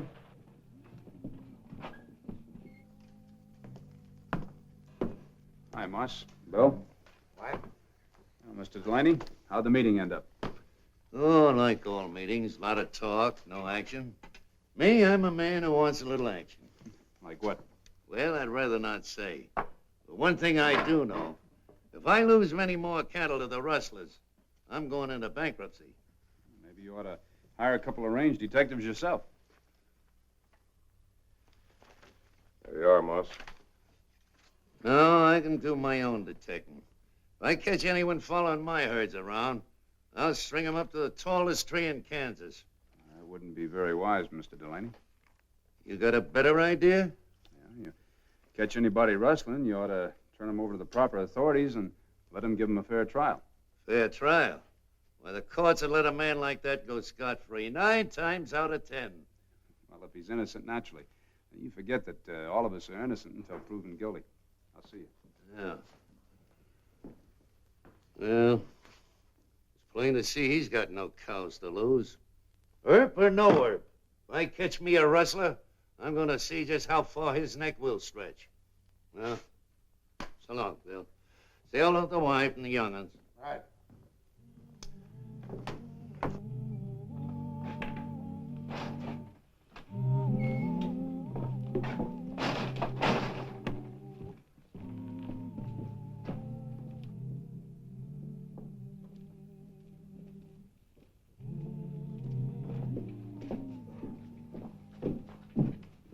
Going somewheres, Bill? Going in that saloon if it's any of your business, which it ain't. Says he's going in for a drink, Duke. You haven't got time for that drink, Bill. There's your horse. Get on. What's the idea of pulling a gun on me? Get on your horse like Duke says.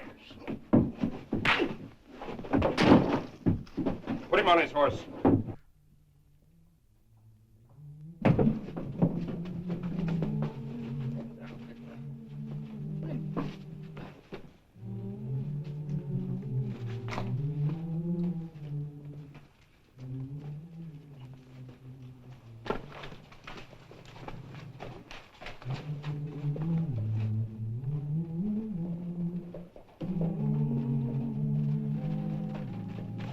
Where are we taking him, Duke? The Cottonwood Grove at Cowskin Camp.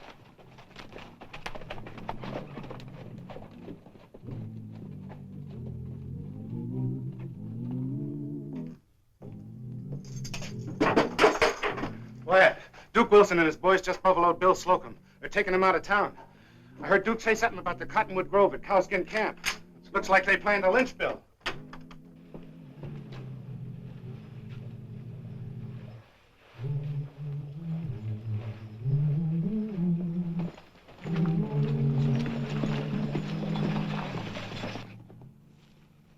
You all set, Tex? All set, Duke.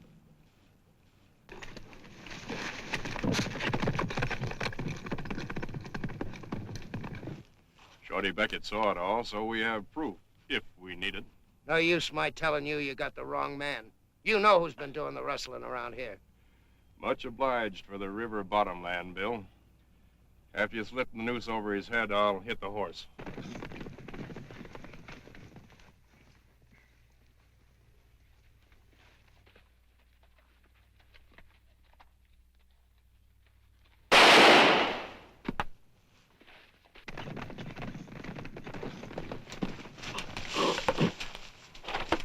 Get the rope off that horse and turn it loose.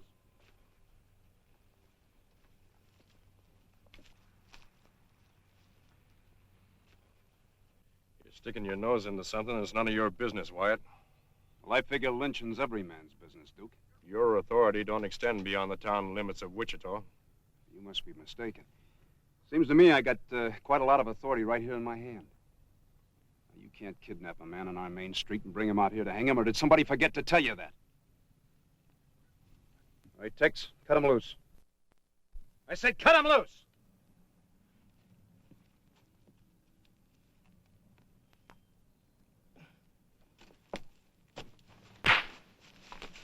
That's for past favors. Man's a proven rustler, you know that. Yeah, who proved it? Shorty Beckett saw him using a running iron on one of my cows this morning. Why, you... Take it easy, Bill. That's hard in the knuckles. Go on, climb on your horse. We'll start back to town. Well, I guess we know now how you feel about rustlers, Mr. Wyatt Earp. Look, proof of a man's guilt is only decided by a court of law. If you get any charges to bring against Mr. Slocum, you do it in the proper manner. And we'll have a trial by judge and jury. They'll decide whether your charges are true or not. That's the way civilized people do it, Duke, just in case you're interested.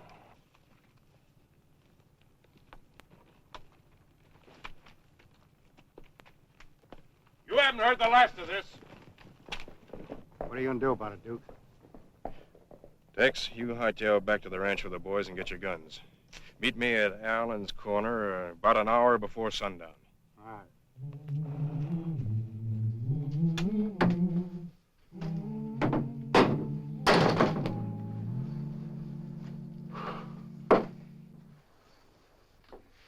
Heard about things like lynching parties, but that was too close. Wyatt, ever had anything like that happen to you? No. Never won a noose yet, but I think there are a lot of boys around Wichita that got some hemp all picked out for me. Mighty awful feeling.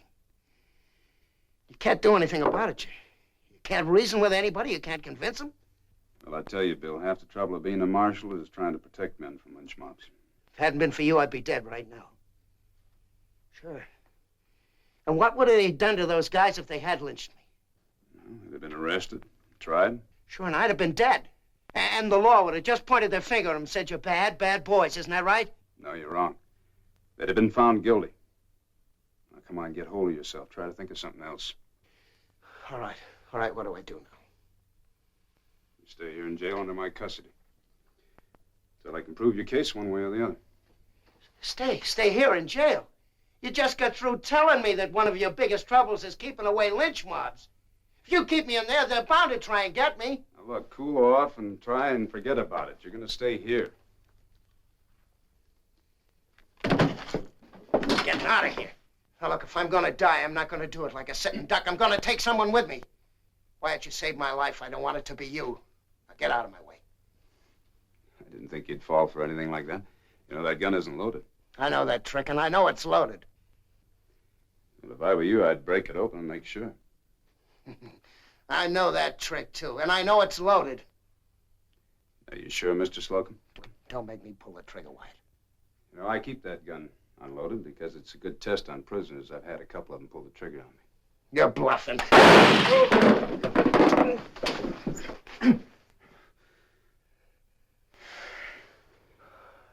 I'm sorry, Wyatt. I could have killed you. I'm sorry. No, I don't think you wanted to really pull that trigger. No, I guess I didn't. What, doesn't that prove to you I'm innocent? No, it just proves you're not a murderer. It's a long road from rustling cattle to shooting a man in cold blood. But I am innocent. Then you ought to be willing to stand trial.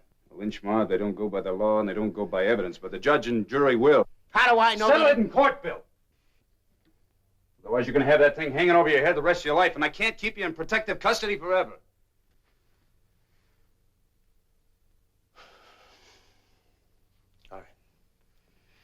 All right, put me on trial. Good. I'll make the arrangements with Judge Jewett. What? Sure want to thank you.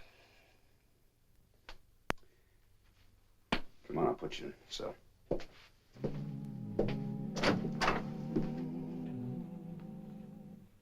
Well, thanks, boys.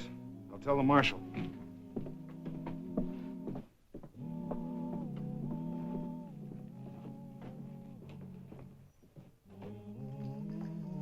Wyatt.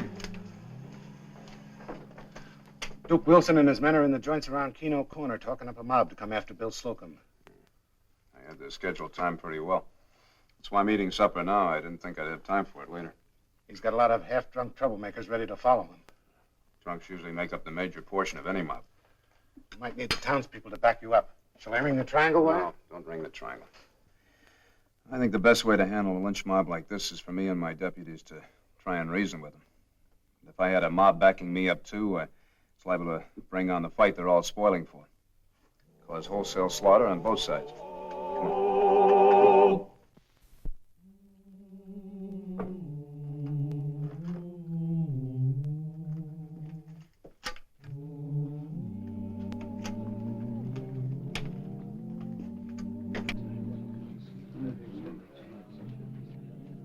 Here they come.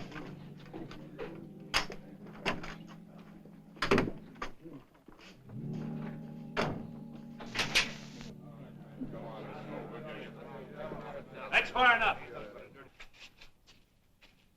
You're digging your own grave, Wyatt. We want Bill Slocum. Now get out of our way or we'll mow you down. Duke, you take one more step toward me and I'll kill you. Go on, Duke. Don't let that Tim Horn bluff you. If any of you think I'm bluffing, just take one step forward. I got 5 slugs in here and 2 barrels loaded with buckshot to spray both sides of the street. Between them, I don't think I can miss more than half of you. Well, Mr. Delaney, I'm surprised to see you with this irresponsible bunch. Most of them half drunk, all of them just itching to string somebody up. They don't care who or what the reason is. I guess the opinion I once had of you being a fair man was all wrong. Well, I've been losing a lot of cows lately, Wyatt. And I sure feel any man that's a rustler should be strung up to the highest tree in all of Kansas. Well, I'm not saying a rustler shouldn't be punished, Mr. Delaney. But why don't you let the law decide what punishment should fit the crime? Let them carry it out. Law? With a rigged jury, I reckon. The jury will be made up of cowmen.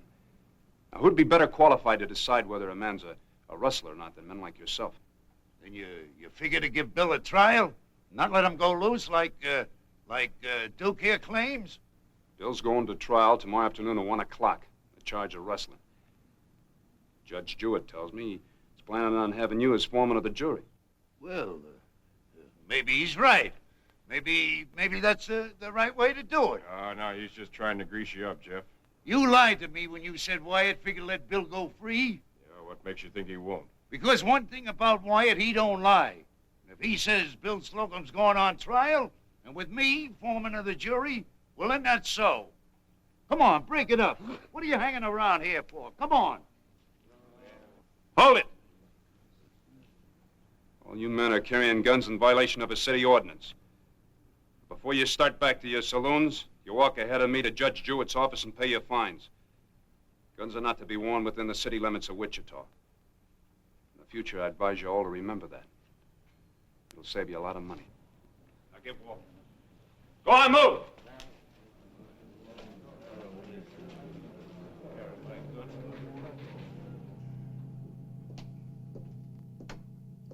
Well, good evening, Bill. I had your dinner, huh? Yeah, I didn't eat very much. I lost my appetite. I got word out to your wife. Told her you'd be staying in town tonight on business. Didn't want her to worry about you. Much obliged. Oh, and thanks, too, Wyatt, for stopping that gang of drunks from pulling me out of here. Oh, forget it. Now, you're going to stand trial at 1 o'clock tomorrow afternoon. I think you're innocent, Bill. But thinking's not enough. I got to have proof. Otherwise, that jury just might see fit to bring in a verdict of guilty. You know what that means? I thought a man had to be proven guilty, not innocent. Well, that's the usual way. But everyone's a little touchy about losing cattle. They're just liable to let the circumstantial evidence carry enough weight to prove your guilt. You better give me some idea where I can locate most of your herd, and I'll take a ride out there first thing in the morning and have a look-see. Maybe we can figure out something. Morning, Mr. Oh, good morning, Mr. Grimmick. What are you doing up so early? Well, I came to get my horse, but my key doesn't work. Oh, I forgot to tell you. I changed the lock. I'm going to have to give you a new key. Well, I'm glad you finally told me about it. Well, you want your horse, huh? Yeah, I'm going to take a little ride in the country. Well, this is kind of a funny day to be taking a ride. I heard there's going to be a big time over in town today. What with Bill Slocum standing trial and all. Yeah, well, I'll be back in plenty of time for that.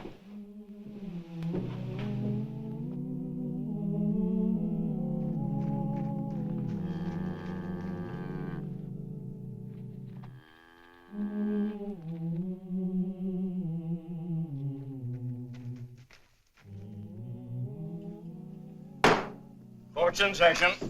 Quiet in the courtroom. We have the case against Bill Slocum, accused of rustling.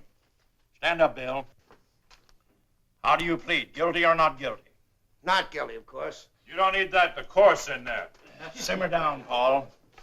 Bill wants to emphasize the fact that he thinks he's innocent. Let him. I don't see the counsel for the defense. Any of you gents know where Wyatt Earp is? What's Wyatt Earp got to do with the trial, Judge? He's going to act as defense counsel. Ain't that a little irregular, Judge? Well, it would be ordinarily, but Wyatt asked me if he could. I said yes, which makes it regular. Well, I guess it don't matter much, seeing as how we got enough evidence to hang Bill anyway.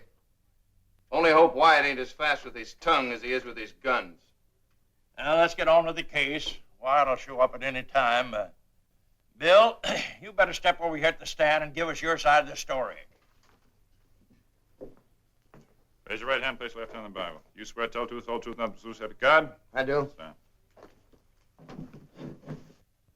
And you'll never get a cowman to believe that you had that fire burning for any reason but to heat up a running iron.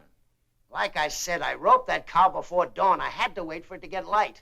What were you doing putting your rope on a Duke cow? She ain't your property. While I was waiting for it to get light enough to see that Duke brand plain, I started the fire to fix my breakfast. Why were you so curious about the brand on a Duke cow? To see if you could blot it out some way? I've been losing a lot of stock lately, both cows and calves, and I thought that cow was mine. I was certain of it. Excuse me, Your Honor.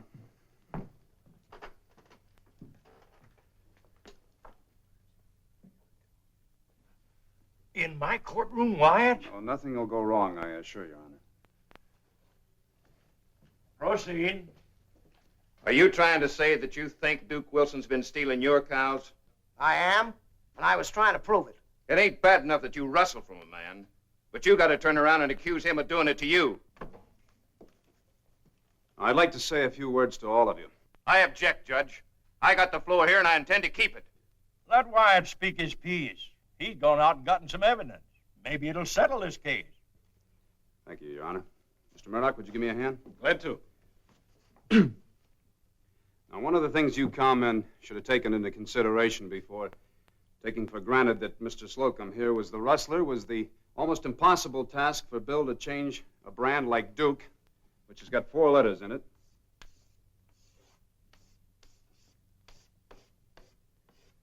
into his own brand, the bar D, which has only got 1 letter with a small bar running through it. Now, if for no other reason, I figured Bill was innocent because of this.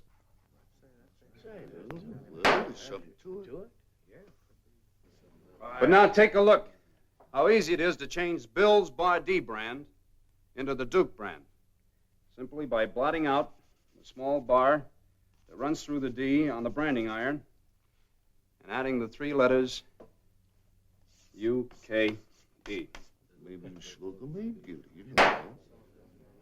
Now, if you excuse me, I have a witness I'd like to bring in.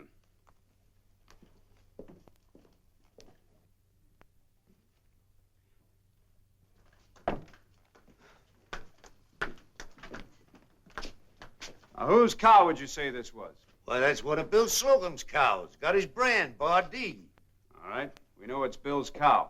Now, Mr. Delaney, it's pretty easy, isn't it, to tell which calf belongs to which cow? Easiest thing in the world. If the calf ain't hers, the cow won't have nothing to do with it. All right, now, if this cow had a calf, what brand would be on the calf? Ooh, the same brand as the cow, of course. The Bardee brand, in other words. Yeah? Well, now, what if the calf had a different brand than the Bardee? Well, that'd be rustling, plain and simple. And Mr. Delaney, how would you identify the rustler? The rustlers be them that's got their brand on the calf. Thank you. Mr. Grimmick?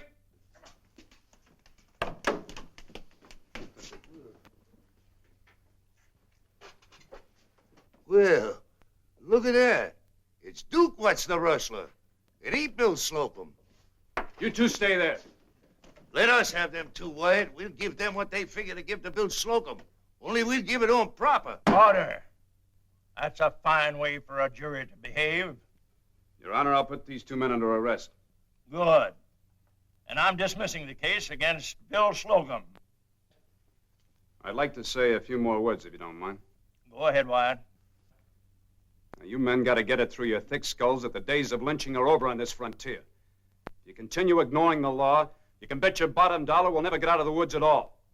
Ollie, I want to take him to jail. We got a nice cell and 2 bunks waiting for him.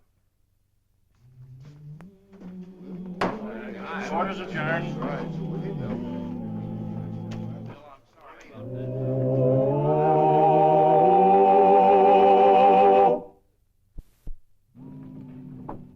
Just saying thanks doesn't sound like much, but thanks a lot. Gotta be getting on my way. My family will start worrying. See you soon, Wyatt. See you, Bill.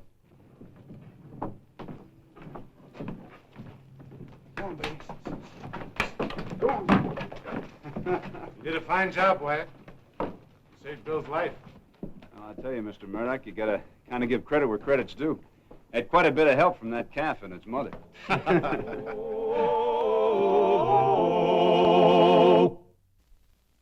Well, he cleaned up the country, the old Wild West country. He made law and order prevail. And none can deny it, the legend of Wyatt forever will live on the trail. Oh, Wyatt Earp, Wyatt Earp, brave, courageous, and bold. Long live his fame, and long live his glory, and long may his story be told. Long may his story be told.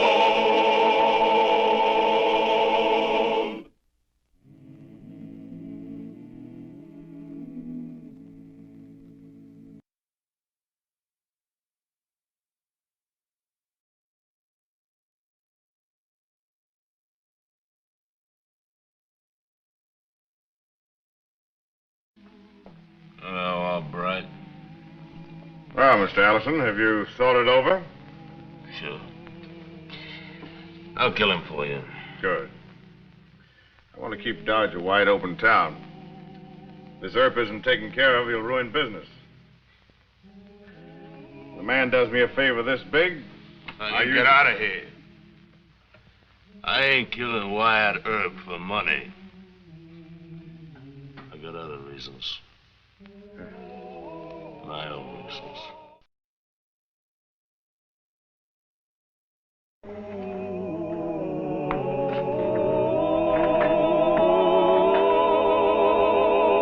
Wyatt Earp, Wyatt Earp, brave, courageous, and bold.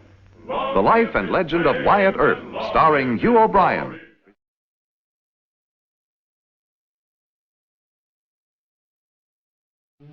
Clay Allison was probably the most dangerous of all the killers who challenged Wyatt Earp's authority as Marshal of Dodge City in 1876. Modern doctors would diagnose Allison as an alcoholic psychopath, but to the men of the western frontier, his character was baffling. Only a rough and ready psychologist like Wyatt Earp stood any chance in personal conflict with Allison. And for Marshal Earp, there was the deadly risk of guessing wrong. Clay Allison's on his way into town. He's coming to gun Marshal Earp. You go warn Miss Dora. I'll find her. Wyatt. This is private, Hal. Got to excuse us. Sure, Kelly. You look all out of breath. We may both be out of breath. Permanent. When are you looking for that to happen? Remember my telling you I suspected Pete Albright of setting a price on your head? Well, I was right. He's hired Clay Allison. Clay Allison. You sure? Yep. Mr. Allison in town? Not yet, but maybe 5 or 10 minutes. Now, don't try any smart aleck stuff with Allison. Just go down to Front Street and shoot him off his horse. Clay'll know I warned you. It's my skin I'm thinking of. You see, you let a good impulse overpower you again. Impulse nothing. Everybody's got the fool idea I'm a friend of yours. And they'll tell Clay Allison that. Well, what are you going to do? Well, how well do you know Mr. Allison? Too well. I got drunk with him a couple of times when I was in the Army. It's a miracle he didn't blow my head off. Why didn't he? I was on furlough and I didn't pack a gun. And Allison didn't reach a killing edge. When he drinks, he's got to get a real edge on before he kills. Well, now get started for Front Street, unless you're scared. Sit down, Mr. Kelly. But sit down? Well, man, you got no time to sit down. Just sit down, Mr. Kelly, and tell me about Mr. Allison. Now, if he's going to come gunning for me, I better know a little bit about him. Maybe your life will depend on it.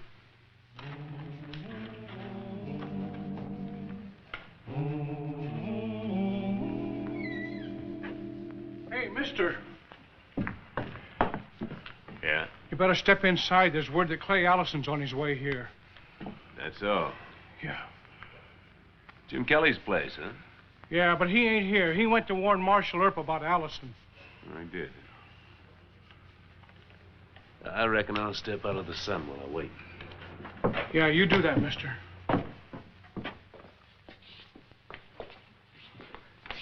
The guns, mister. It's town law to check 'em on that rack yonder. All right. Give me some whiskey. All right, sir. Oh, and I might add, I'm an old friend of Kelly's. Oh, no friend of Kelly's, huh? Well, that makes a difference.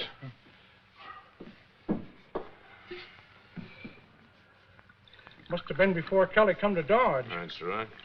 Jim was in the Army. Oh, in the Army? That smells like pretty fair whiskey. It's out of Mr. Kelly's own bottle, mister. I got standing orders. Any friend of his is a friend of... Did I miss hearing your name? Jim knows me. Oh.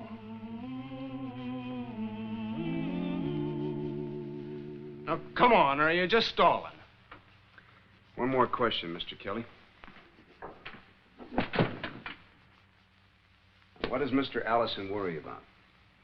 Well... Our drinkers usually worry about something. Does he ever mention the men that he's killed, or talk about the fight, or try and defend the killing? Allison? What silly talk. Why should he bother his head about it? No, the only thing I ever heard him worry about was these cartridges. Cartridges? He don't use factory loads. Does all his own loading, just to make sure he don't have a misfire. Well, that's enough jabber. You're scared of Allison. Yes, I am. In solemn truth? You're gonna hunch a hole? I don't understand you, Wyatt. Look, I'm trying to understand the reasoning of this man, Allison. He's afraid, so he drinks to kill his fear. The drink gives him courage to do the killing. So he winds up being hostile towards everybody. I think I'm beginning to see what makes him tick. I just hope I can handle him. Wyatt, Clay Allison's in town. Where? Mr. Kelly's saloon. I knew it. You'll think I'm your friend and shoot me down. Marshal Earp, Clay Allison wants to see you at the Alhambra saloon. You tell him I'll be down in a half hour or so. I haven't had my dinner yet. Clay ain't gonna like being kept waiting. In a half hour, tell him. I thought you were gonna run. Wish there was something I could do to help you. Oh, there is. You can encourage Mr. Allison to get drunk in a hurry. You want him to reach a killing edge real quick? Mm-hmm. You tell him I said that, will you? Never doubt it. I'll tell him. And the sooner he gets rid of you, the better I'll feel.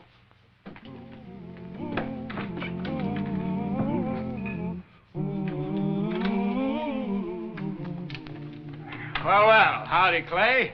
Haven't seen you in ages. Howdy, Jim. Hey, you always did have decent manners. And a man I like, sure. Hold that, I'll join you. Soapy. Yes, sir. This is right fine whiskey, Jim. Is this my bottle? Yes, sir. Then you got the best. Well, Clay, here's to old times. Old times. Yeah, you're real polite, Jim. Tell me, why don't you teach Wyatt Earp some manners? How's that? Well, I sent him word I wanted to see him, talk to him. He sent back a message that I'd have to wait until he ate dinner. That's kind of rude, I'd say. Forget it and drink up. No. Where does Earp generally have dinner, Jim? One place or another? I'll find him. Clay, what's your complaint against her? No complaint, Jim. I just want to find out if he's as brave as his friends brag. I'll see you after a while. Sure, Clay. Soapy? Yes, sir. How many did he have? 2. Just 2? Would he go against Earp cold sober? Time will tell.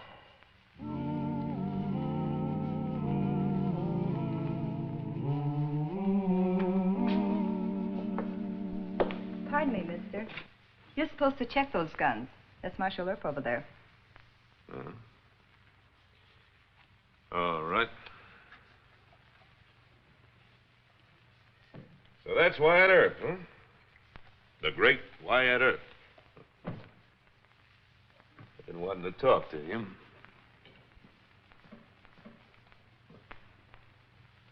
Mr. Earp, my name's Allison, Clay Allison. Oh, glad to know you, Mr. Allison. Did you get my message? Yeah? I told Jim Kelly you didn't have decent manners. Then maybe I'm being rude, disturbing a man at his victuals, huh? Well, you're not disturbing me. Sit down. Thanks.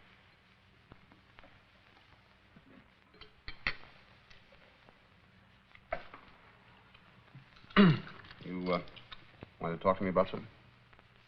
Yeah. There's been a lot of mean gossip about me. Oh? You may hear it. They say I take money for gunning a man. Oh, I've heard stories like that. Well, they ain't true. Any fights I ever been in, money had nothing to do with it. I believe that. Really? Mm-hmm. Say, what make of these? No make. I load my own. You do? Well, that's a mighty fine job. You set the primer absolutely flush, huh? You know, I had to stop hand loading because I used to set a bumpy primer. The thing would hang up in the cylinder. You must be clumsy with tools. All thumbs. As a matter of fact, I'm kind of forgetful, too. Once I double-loaded a shell and almost broke my wrist when the gun went off. Well, I never forget. My memory's perfect.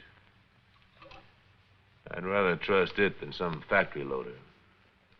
Well, if a man's got a perfect memory and if he doesn't drink, why, it's smart to use hand loads. What's drinking got to do with it? Well, they say it's kind of rough on the brain if it's kept up too long.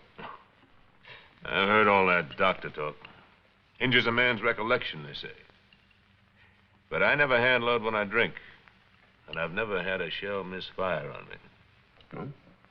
Well, you're mighty lucky, Mr. Allison. Hope you never do. Are you a betting man? Well, I've been known to sometimes. Got about 100 cartridges on me. I'll let you load my guns, picking shells out of the 100. And I'll bet you 20 to 1 they all fire. I'll make it 30 to 1. You game to bet?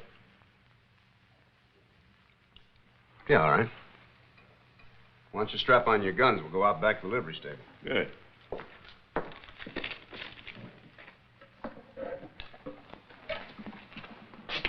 Oh, now, don't you worry, Miss Jean. We'll be careful. Miss Jean's kind of afraid of guns. Oh?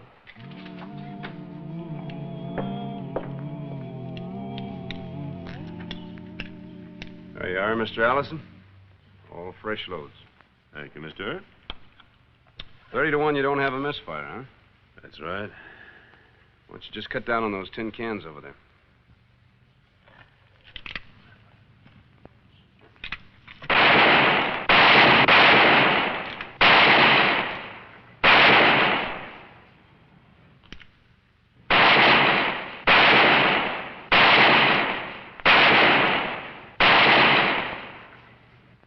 There, you see?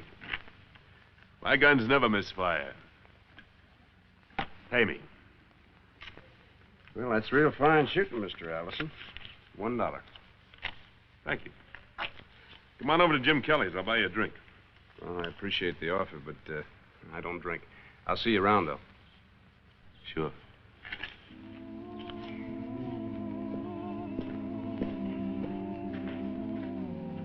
Well, where you been?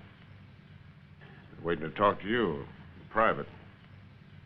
I heard a couple of shots. I thought maybe you... Not yet, Albright. In my own time. I got the men I promised to back you. Where? They're lounging around over at my store. I also got the money. Didn't you hear what I said the other day? Don't get sore. I thought maybe you changed your mind. No. I just finished denying to Earp that dirty gossip. All right, all right. It ain't all right. You started that talk about paying me. No, Clay, no! No! 2 misfires. Forgot to reload my guns. Get on your feet. That's just a joke, huh, Clay? Yeah, sure, just a joke. It's the first time I ever forgot to reload after firing my guns. Earp did it. Him and his jabber about my memory. He talked me into forgetting. It's another reason to kill him. A John Law acting smart aleck with me. Well, reload it and go get him. No. I'll have me one drink first.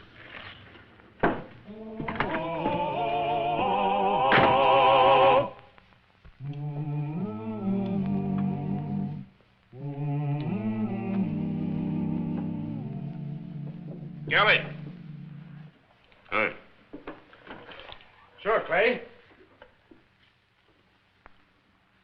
I got smallpox. Sit down, my dear old friend. Well, hold it. You're almost out of liquor. Never mind. Just sit down.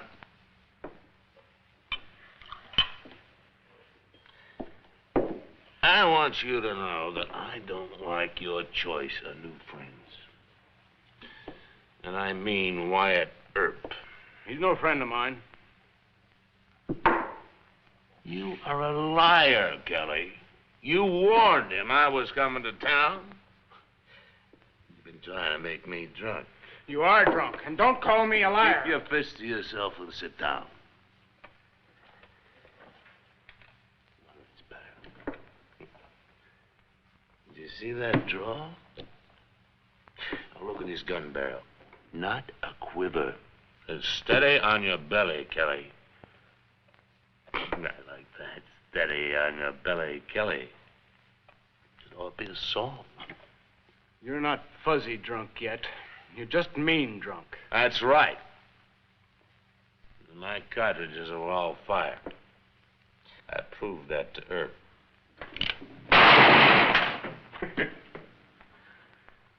There, you see? The gun went off, didn't it? I got your man right where I wanted to get him. I feel fast but steady. You see any chance for Earp? Not much. Nope. Honest, Jim Kelly, you made the right answer. You know I like you, Kelly. That's why you ain't dead. But I don't like Earp. He thinks he's too brave.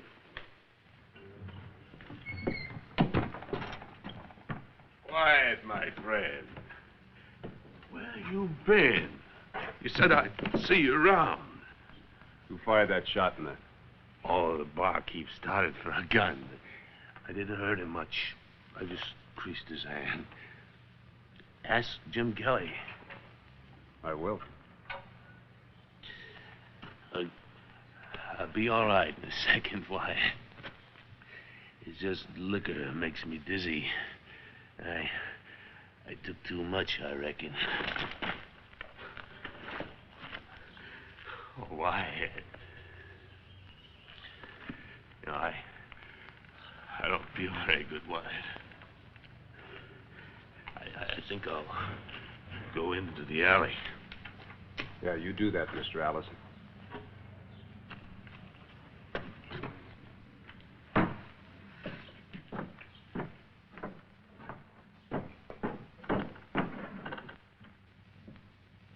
Where's Allison? Went around in the alley to drink himself some more courage. Well, take this and cut him in two. No. Mr. Allison's only got a couple of six-shooters. Well, go after him. He winged Soapy and threatened to kill me. Well, what are you stalling for now? I don't want to have to kill him, Mr. Kelly. Well, why not? Will you just take it easy? Easy, he says. Clay Allison at the killing edge, and he takes it easy. Well, now, you can't hide in here. The whole town's watching you and Clay. Yeah, and they're all just blind stupid like you are. Oh, they are they? Look, I had the drop on Mr. Allison out there. I could have buffaloed him over the head or shot him. Then why didn't you? Because he's crazy. Drunk crazy. I want to give him one more chance. To kill you? Maybe. But I'm hoping he'll just get so drunk he'll quit. Well, we may have to shoot it out. I'm not saying it won't end that way. But I thought at least you'd have enough sense to understand. Man waiting to get killed's easy to figure. You're tired of living. Oh, look, Mr. Kelly, listen to me, will you?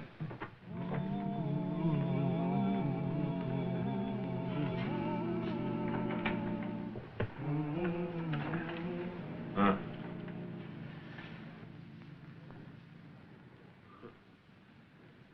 There's nothing wrong with my eyes. Yeah, you can do the job. Here. Hold it waist high.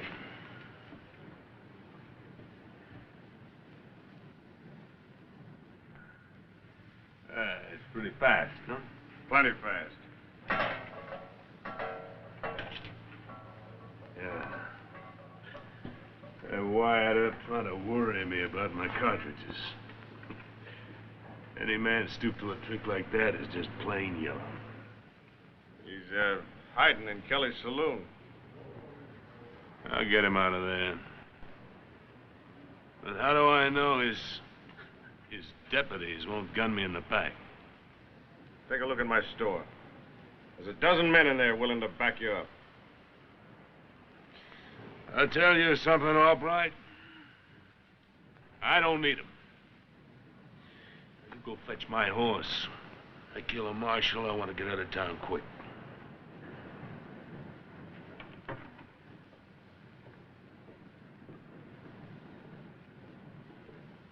Hey, you Johnny Laws. You go tell Herb to quit hiding. Tell him to come out here and make his fight. The worst thing a marshal can do is to kill a man, no? Sure, you may think he deserves it, but his relatives and friends don't. That's why Billy Brooks and John Allen had to leave Dodge City. They found themselves ringed with enemies. Yeah. And the low-downest thing a man can do is to make gunplay against drunks. If the drunk dies, why, well, they say you took advantage of him. If you die, they... Quiet. If you die, why, you're considered mighty poor to get killed by a drunk. Yeah. Clay's yelling for you to come make your fight. Now, where? It's outside Albright's store. I think there's about a dozen cowhands inside. I believe they got the guns with them. All right. Well, shouldn't me and the boys take the guns away from those cowhands first? No, you just stay where I told you. I'll be out there directly. Okay. Why do you get just too drunk and fall over? He's had his chance. Yeah, I guess so. Kill him. Afraid I'm gonna have to.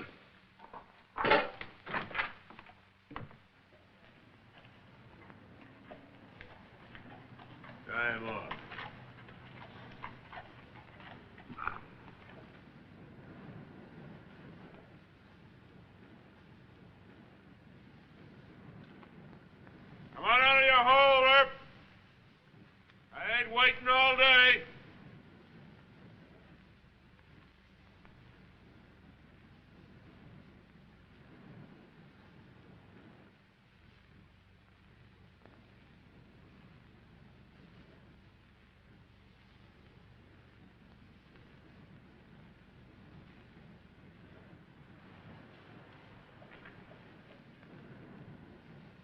Mr. Allison, I don't want you to depend on my habit of only wounding a man. You ain't scaring me. Well, go ahead. Draw. Draw! It's your move.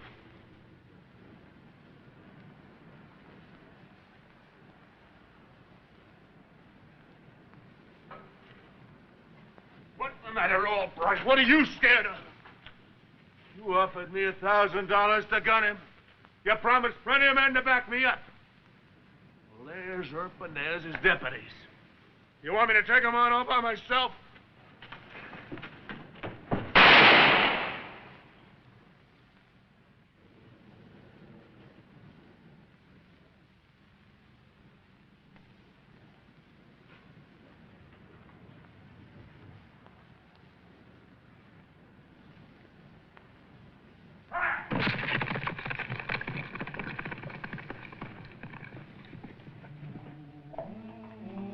It's all over.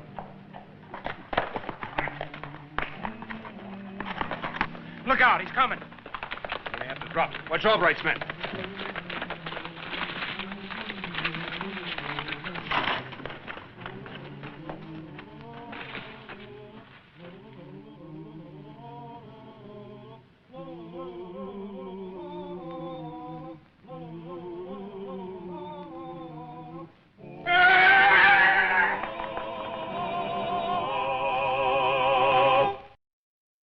Well, he cleaned up the country, the old Wild West country. He made law and order prevail. And none can deny it, the legend of Wyatt forever will live on the trail. Oh, Wyatt Earp, Wyatt Earp, brave, courageous, and bold. Long live his fame, and long live his glory, and long may his story be told. Long may his story be told.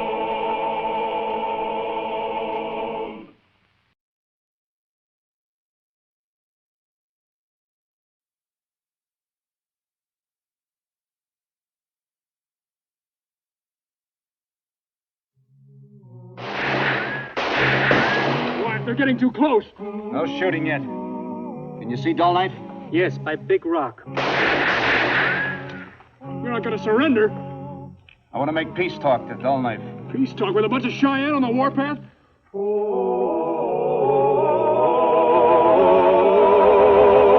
Wyatt Earp, Wyatt Earp, brave, courageous, and bold. Long live his fame, and long live his glory, and long may his story be told. The Life and Legend of Wyatt Earp, starring Hugh O'Brien.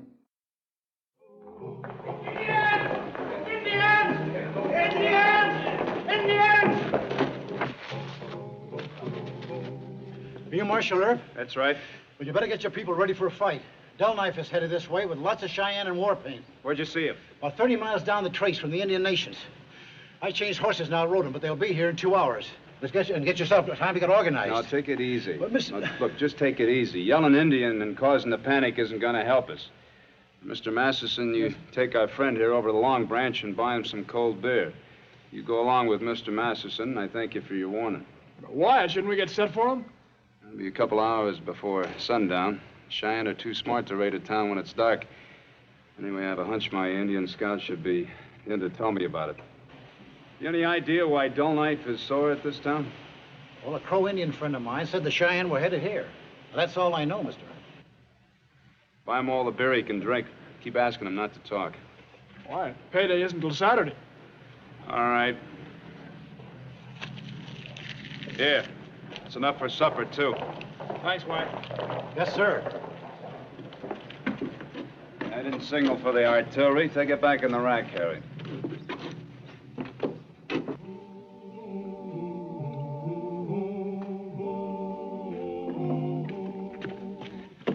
Mr. Brother, Mr. Cousins. Me. Oh. Now, my friends, what is all this about Dull Knife? Patete Bialta. Who? Two white men kill men who fights. Then they treat Shaidive, his wife, as Apaches do. She tell us, then she kill herself for shame. That is very ugly. Did the wife name the men before she died? No, Mr. Erb. Only that men who fights told her they belong in Dutch City. Sikapi Tokimon, Suk, Mashalep, Suk. Shaidive, good wife. She fight and scratch white men on face. After it happened, she take knife so. When Dull Knife hear this, very angry. Well, I don't blame him. But I think Dull Knife and his men were very foolish to have jumped the reservation. They'd even be more foolish to make a raid on Dodge. It's too big a town, too many guns. Dull Knife never count guns, Mr. Erb. Men with scratches on their face shouldn't be too hard to find. You know anything else about him? Atete Bialta Belinka. Ho, Napikon. Scout. Newt long knife. Edwi. Men who fights was scout for soldiers, like us. Mr. Brother thinks white men scout when in army with Dull Knife. Well, that'll help us. Are you friendly with Dull Knife? Yes, but in warpath he's friend to no man. But you will go to him and make talk, huh? What talk? I want you to explain to Dull Knife that we have law here. I will catch the two white men that murdered his people, and the law will hang them. Hang white men for killing Indian? You joke, Mr. Erb. No, I'm not joking. Murder is murder. I give you my word, they'll be caught and hanged. You tell Dull Knife that. Ask him to wait for a message from me. Wait, how long? I'll tell him one day.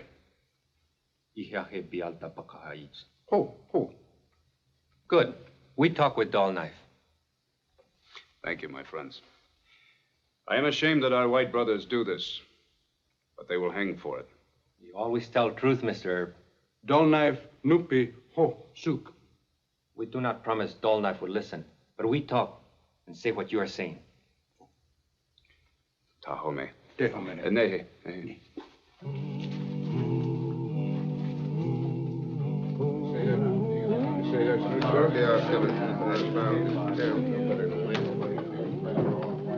Oh, it's not too bad.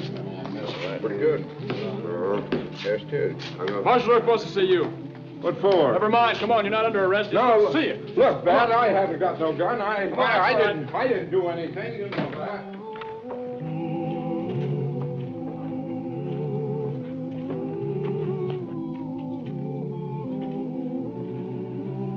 Hold it. You fellas will have to come down to the jail. Let's go.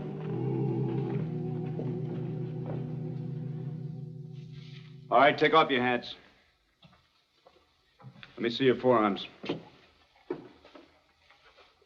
Knife cut, you can go. Roll up your sleeves. How'd you get those marks? Well, horse shied from a rattlesnake. I went in some brush. You can go.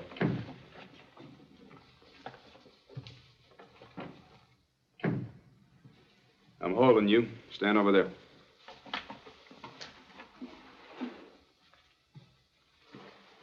Rest of you men, roll up your sleeves. Who says so? I said roll up your sleeves. You stand over there, too.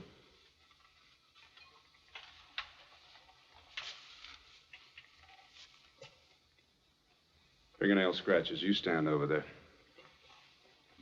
Bare your arms all the way.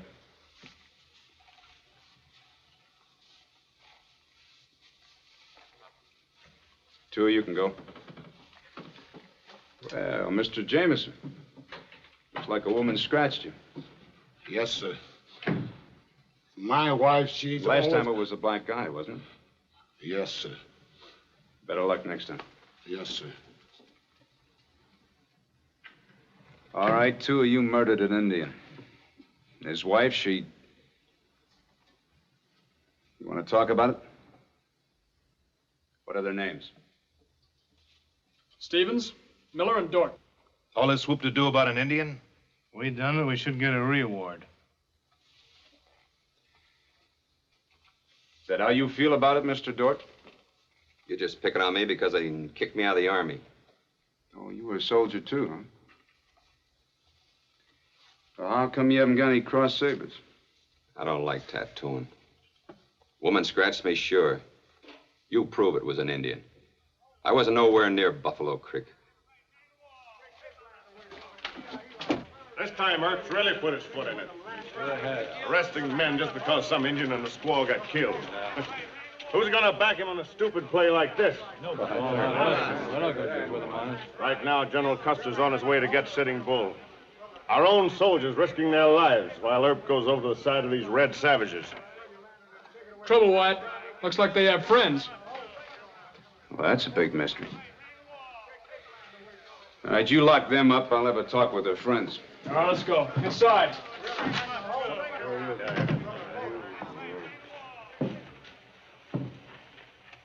Earp, we've come for a showdown. We're at war with the Indians. Are you on their side? No, Mr. Albright. Well, then turn Miller, Dort, and Stevens loose. And do it right now. I arrested those men on suspicion of murder. Not just murder alone. Ah, she was only a squaw. That's enough. Oh, it is it? Look, Mr. Albright, I had a run-in with you once before. All I did was slap your face when you hired Clay Allison to gun me. Then you forged my name when you tried to buy Jim Kelly's saloon, remember? Now, you can't prove it. But I can prove you're wearing a gun and leading the mob now. You men sure picked a fine leader. He's as yellow as they come. You gonna take that, Pete? He wouldn't draw on a 10-year-old kid with a pop gun.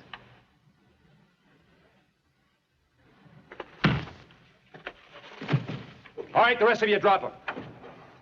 Go on, drop him. You pick him up inside later. Pick him up and take him to Doc McCarty's. Go on, move.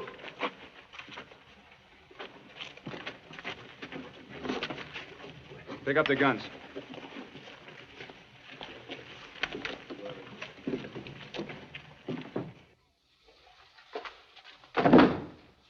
There were some men with hefty influence in that crowd. Yeah, we'll let them use their pull. I don't want any men coming up to this jail with guns. Next time they try that, a lot of them are going to go home with buckshot in their legs. You and I have scouted with Indians. We know them. But you can't expect a lot of scared greenhorns to understand what we're trying to do. Why not? They can understand common ordinary justice, can't they? Not for Indians, Wyatt. Look, I don't care who it's for. The law says you can't murder them. I stand on that. Everybody does when they're not too scared to think. With all this talk of Dull Knife raiding us and the Sioux on the warpath against Custer. Howdy, Mr. Mayor. Mr. Kenton. Evening, Bat. Mr. Mayor, Mr. Circuit Attorney. Wyatt, we came to ask... Don't weaken now, George. We came to tell you that this nonsense has gone on long enough. It's time for plain talk. I'm sorry, Wyatt, but public opinion is against you. Not only that, but you don't have evidence enough for me to prosecute anyone for killing Indians. No corpus delicti, no witnesses. In fact, not even jurisdiction. I'm working on that, Mr. Kenton. Not in this town. Even if you had a case, we couldn't get a jury. We all have to be practical, Wyatt. You almost fractured Pete Albright's skull. He can sue the city. Yeah, he deserved what he got. But that doesn't help matters. I'm asking you as your friend to turn those 3 men loose. Then you and Mr. Kenton will have to make that an order. Very well. As circuit attorney, order their release. At once. All right, release the prisoners. Yes, sir. 2 of those men are murderers and worse. Now, Wyatt. I obeyed the order because as city marshal, I have no other choice. But I'm also a United States deputy marshal. And the murder of an Indian happens to be a federal crime. You show that evidence to a federal judge and see what happens. That's just what I aim to do, Mr. Kenton. I gave my word that I'd try and break this case. When it's prosecuted, I'm not going to have a peewit like you standing in my way. Happy election returns, gentlemen.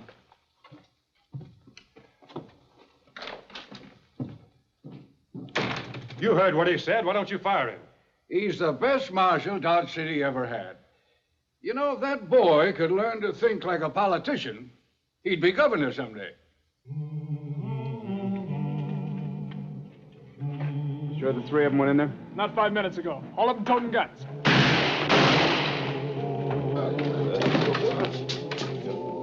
Stand back. Dort, what happened? I was pals with Miller and Stevens in the Army. So I kept my mouth shut.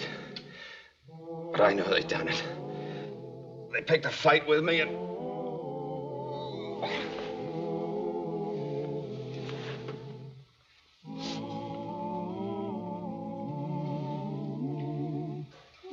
They must have gone out the side door.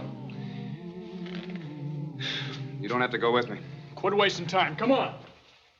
Take him on over to the coroner's office.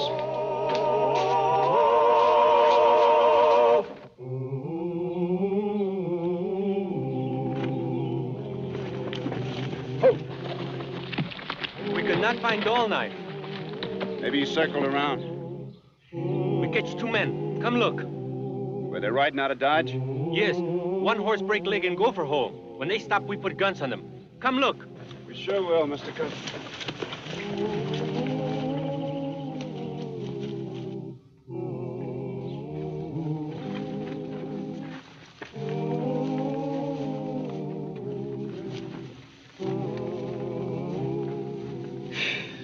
Well, Miller and Stevens. Good morning, gentlemen. You didn't kill Dort fast enough. He told us you murdered the Indian. That's a lie. Oh, No. They must be tried according to law. Untie him. I do not understand. They kill men who fights in Shido. My friend, I promised you they would be punished according to law. There's a federal judge at the fort. We'll take him there. You got no proof. Mr. Masterson, give me a pad and pencil.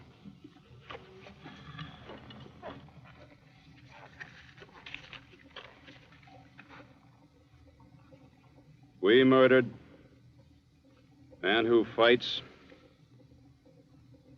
and are responsible for the death of Shy Dove. You think we're stupid enough to sign that? Dull Knife and his men can't be too far away. You want me to turn you over to them? He's bluffing. He wouldn't do it. Dull Knife would skin him alive, piece by piece. No, that's Apache stuff. The Cheyenne mutilate a bad man, and they roast him over a slow fire. How long does a man suffer? Sun up, sundown. I see many bad Indians live longer. You still don't want to sign it, huh? No. All right. You take him to Dull Knife. Tell him for me these are the men he wants. No, and we'll sign. But you got to promise you'll take us to the fort. I give my word. We'll tie him double on the good horse. I want you and Mr. Brother to come with us. You were scouts in the Army. It'll help us to have a witness to the confession. Look, Wyatt. Cheyenne. Don't move. Dull Knife and his men, all around us.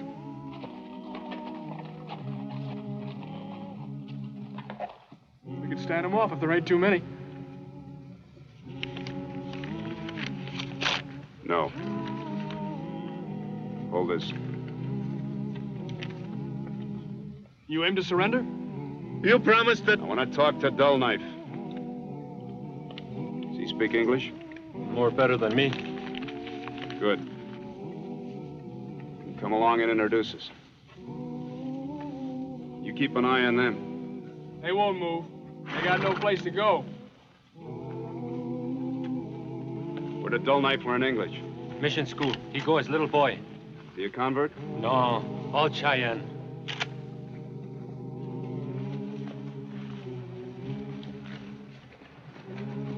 Dehome. I am cousin to many battles. This is Mr. Erb, Law Marshal of Dodge City. Good morning. Good morning. I have the men who killed your people. Man who fights, Shy Dove. The law will punish these murderers. White men's law will punish white men. Yes. I will take them to the fort. No. Give them to me. Great Chief Dull Knife, ruler of the Cheyenne. Mr. Brother, Mr. Cousin, can tell you that I have always kept my word to them. I will keep my word to you, O great chief. The men who committed this crime will be tried by a federal judge. And if found guilty, they will be hanged according to law. I have traveled many miles to punish these men. I do not trust white men's court. Some white men don't respect our laws either. In a few cases, it hasn't deserved respect. But there are hundreds of men trying to make our laws honest. It would be foolish for me to lie about it. We've had two kinds of law. One for white men and another for Indians. I'm asking you for a chance to prove that the murder of an Indian will be punished the same as the murder of a white man. You expect me to believe this talk? Yes, for your own good. How is that? You have asked our great white chief in Washington to let your people leave Oklahoma Territory and go back to Wyoming, true? What will our chief in Washington think when he hears that you have left your reservation for personal vengeance and taken the law into your own hands? I will ask you a question. The two men who killed Shy Dove and her husband must die. Will you leave hostages to guarantee it? One of the two must be the other white policeman. You make cheap talk. I will ask my friends. If they consent, they will place themselves in your hands. If they don't, we will fight it out. Good. Johnny.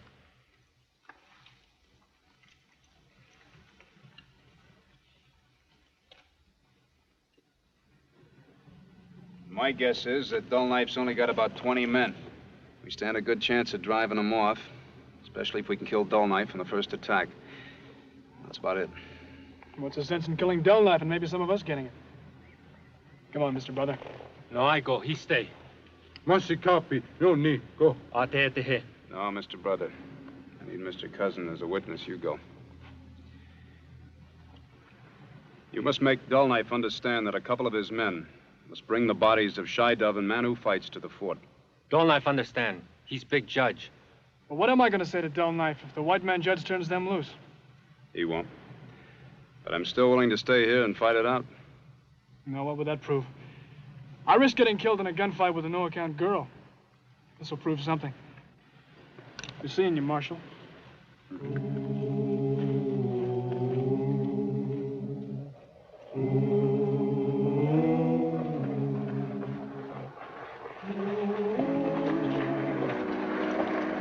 Don't I know you? Oh, Judge Norton. Me, Little Wolf. That's right. You helped us in a gun smuggling case. These the bodies of Man Who Fights and his wife? Me ho.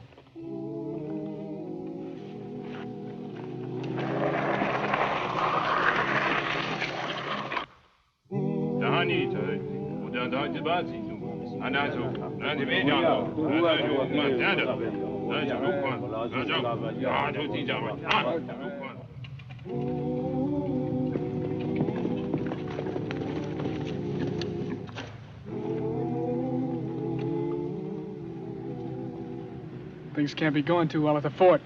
Must copy. Come here. Uh-oh. Here I go again.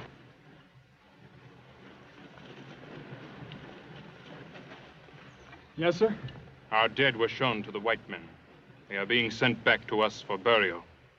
Your judge and your friend Marshal Earp did nothing. The killers have not yet been hanged. 12 men. A jury have to decide. That takes a little time. Too much time. We must move by dark tonight. We cannot take you and Mr. Brother with us. There's nothing I can do. No. It will be done for you. Honey.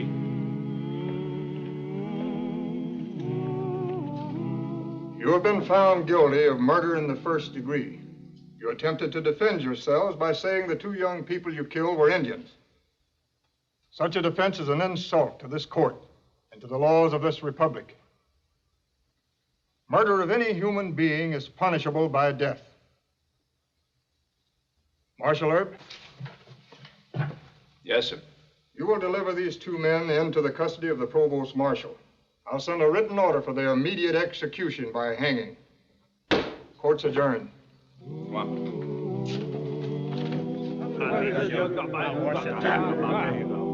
John, huh? I have conquered my evil temper. There has been too much killing by Indians and white men. My heart is sick. We are all children of Great White Spirit. We behave like grizzly bear and Apache. I have been thinking of your friend, Marshal Earp. I do not believe he lied to me. I think he has done his best for justice. I am sure there must be many white men with good hearts like his. Therefore, I am setting you free. Go. Silence! Thank you. You tie not to its gun. Tejo me.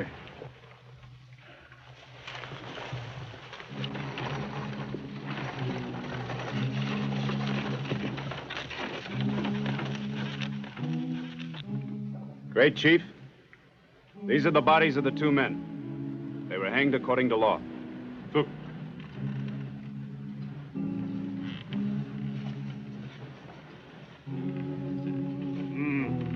The copy. Great Chief, we are taking them to Dodge for burial. Any objection? No. It is justice. Tejo me. Tejo me. You have understanding.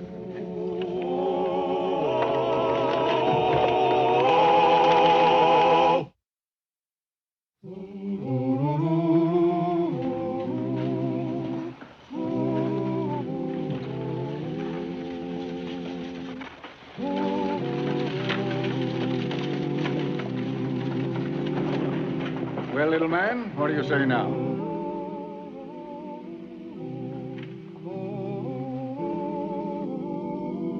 Two men hanged for the murder of man who fights in Cheyenne. Will it change anything? Someday. Maybe 100 years from now. Well, he cleaned up the country, the old Wild West country.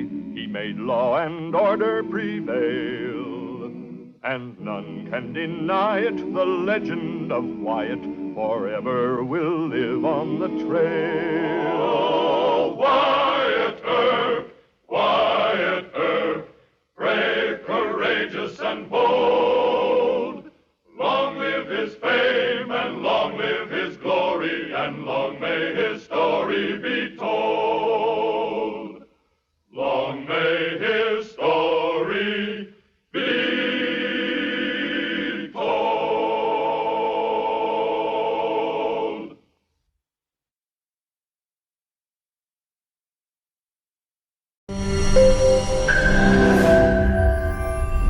তোমাকে 15 লাখ টাকাই দিতে হবে।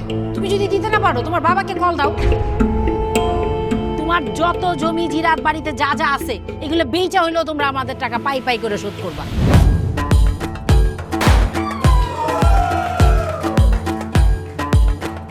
একটা ব্যাপার কি খেয়াল করছো? শহরে কিন্তু দুইটা রূপ, রাতের এক রূপ, দিনের আর এক। বেঁধেছি ঘর হৃদয়ের পর, গাঢ় সবুজ ওই গহীন বনে। আরে ব্রো, সবসময় চিল থাকতে হবে, কিচ্ছু মাথায় নেওয়া যাবে না। ভালোবাসা হচ্ছে একজন আরেকজনের উপর ভরসা করে, একজন আরেকজনের হাতের উপর হাত রেখে এই জীবনটা কাটিয়ে দেয়। কিছু মানুষ এই রাত জেগে থাকে আর টাকার বিনিময়ে সুখ খোঁজে। বসুন। এখন তো সিরিয়াস হওয়া উচিত, তাই না? আমি তো কোথাও যাচ্ছি না পার্টি করতে। তুমি কেন যাচ্ছ? কেন বন্ধ করতে পারতেছো না বলো তো?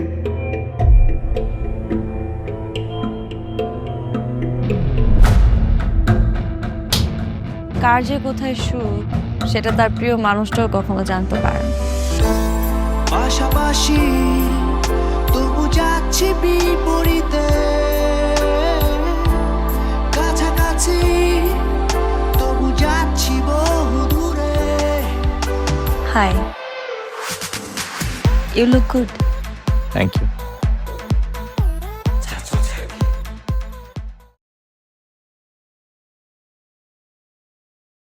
À, thằng này chết. Đéo gì nhỉ? Thế này thì vẫn thua. Ai, trời ơi.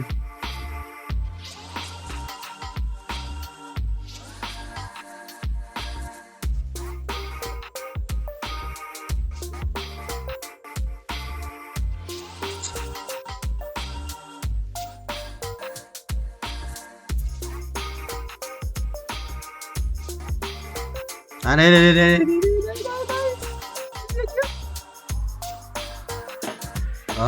Đây thử chiếc này.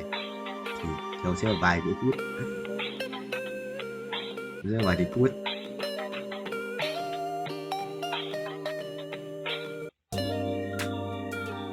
Không sao thầy ơi. Phải bỏ 2 phát ngoan gì đấy không thua mất. 15 máu thôi, đánh đổi rồi. Con 3 rồi. Đánh đổi rồi. AC1 chiếc AC2 là bên rồi. Hàng từ hàng tông người ta chưa làm thử vậy. Làm trên rồi nó này. Cái đấy vẫn khỏe, không khỏe. Nhớ thua. Không khỏe. Không yếu đâu. Cái đấy. Ông hai cái đéo ở đây, đéo chết. Ông hai mà không chết vậy. Áo nó. Bài biết.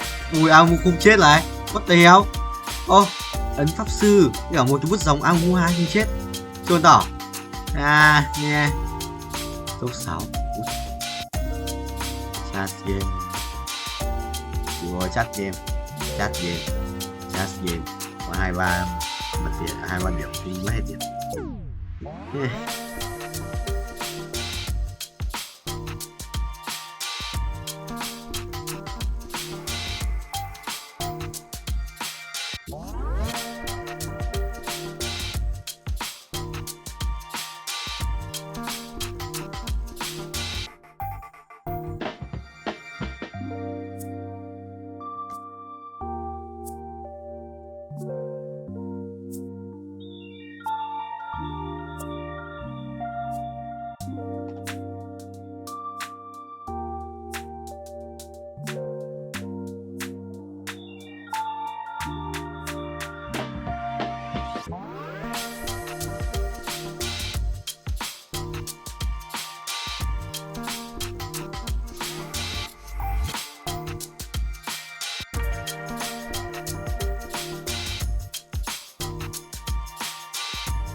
Ba lát.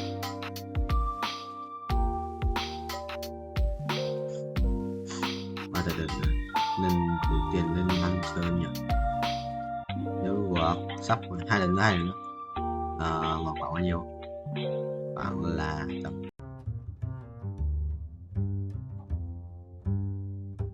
anh nhà thấy chữ đi mẹ thằng choa. Ai à.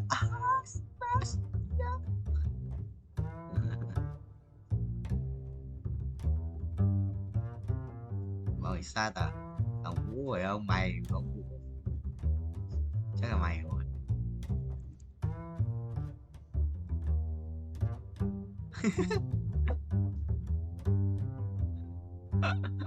Mua cái gì mua đi cho.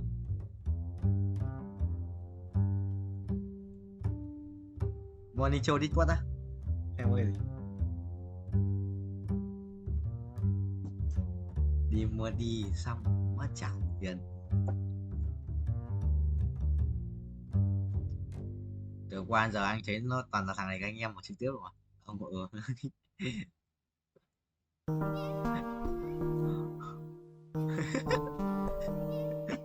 thì bài là check viết lại là thấy đang đúng xoáy đúng không? Mày đi.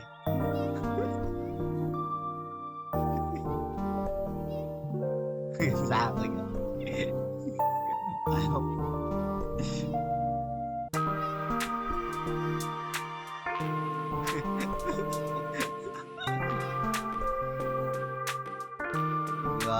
Người ta có lòng trọng đấy, người sống phát có nhót thì nên được sống.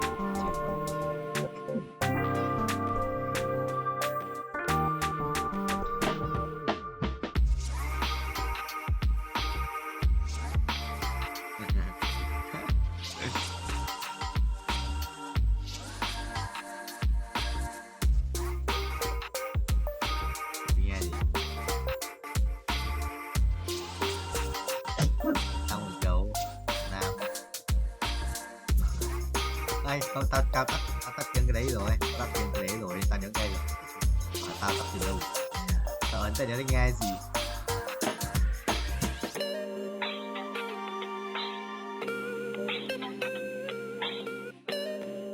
Này giờ 36 à? Ai bảo? Nó không tắt à? Không tắt à? Tao từ nãy giờ mà. Tắt à? Tắt tiếng của nó được. Tao đánh xong quá này. Cái cài đến ao trên người xuống cài vào Discord xong. Phải có xịn xịn mới giả được cái nữa.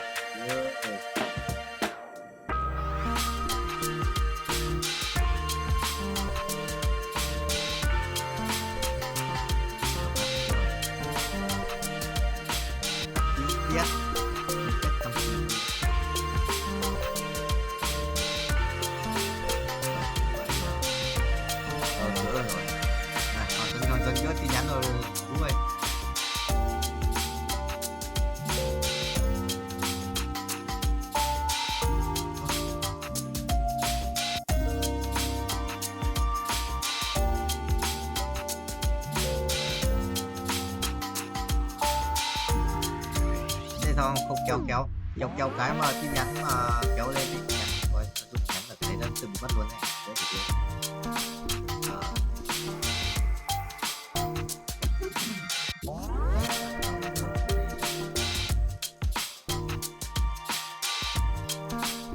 Không thể livestream này, không thể livestream tắt rồi.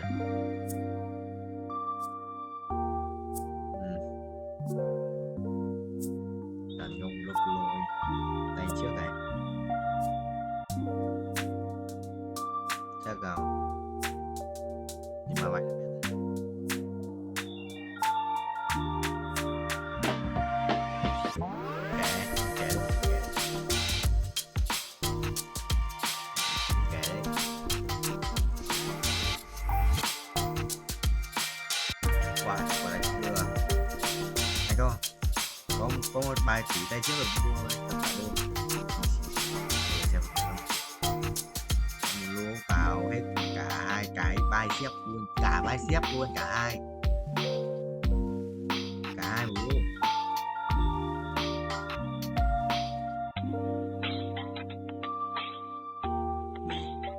Vào cả hai cái bicep, hai cái lưng bicep luôn.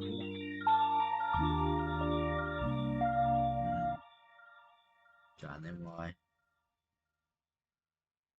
Tập lưng này cứ ra một cái máy thôi, hai cái máy kéo ngang kéo dọc xong. Gì im. Ông kia bảo vẫn là chỉ biết ngồi chơi game.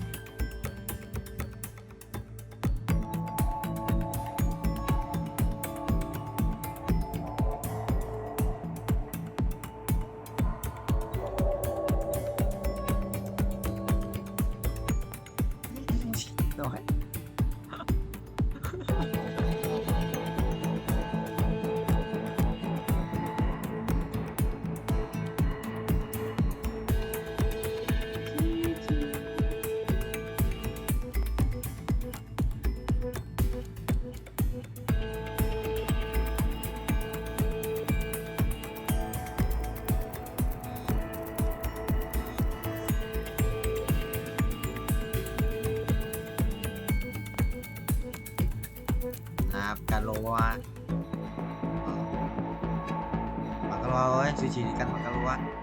Đâu mày muốn thêm chất gì thì mày phải xem chất các thứ cơ, xem đồ ăn các thứ cơ. Đâu không thì cân đủ caloa được.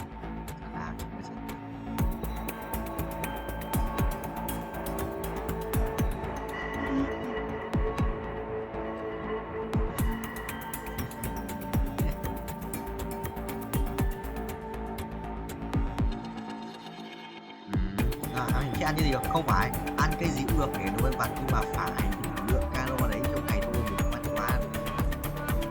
Cái là quá giới hạn không ăn cái gì cũng được, nhưng mà thế là phải thôi.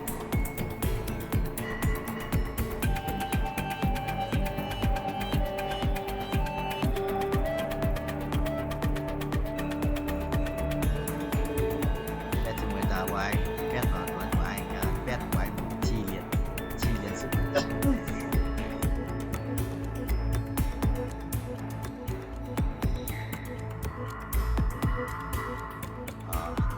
treo rồi à? Treo rồi à? Không à? Không.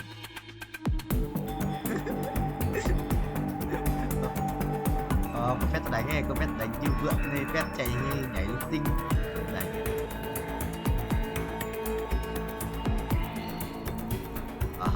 Phép nó nhảy nhót lên. Với cả lúc mày kéo cam ra xa xa ấy, cái tiền đấy nó chia hết thằng nhân vật rồi. Đó. Vậy là thế mà tao đây tao quay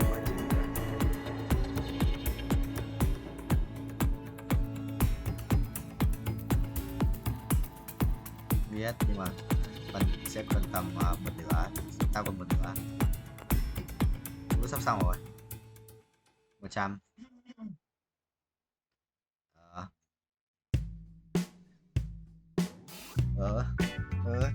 Không được, xong được mà. Hai tuần thừa. Mấy lần mà tao chỉ quay 5 ngày nhưng cũng đâu được nghe mà tao cũng lừa ít quay. Cũng đã lừa mất mấy ngày.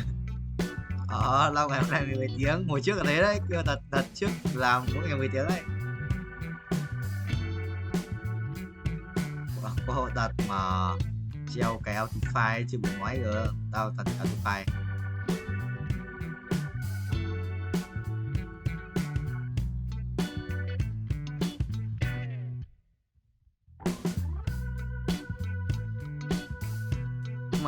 Nhưng mà bữa nhỉ, cả không mấy ông anh ấy đang làm xong thì không thẳng từ đánh game nữa, anh game bữa cái đó gì, đây là không phải biết bắt bậy công ty đấy bữa ấy.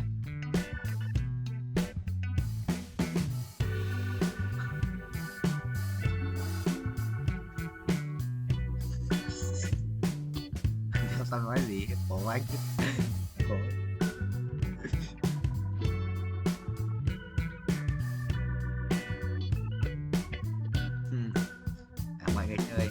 Mọi người chơi còn anh không chơi, người chơi không ai không biết và anh không chơi. Yes.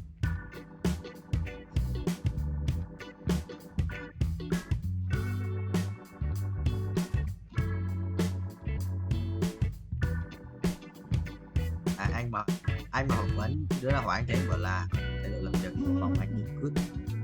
Yes.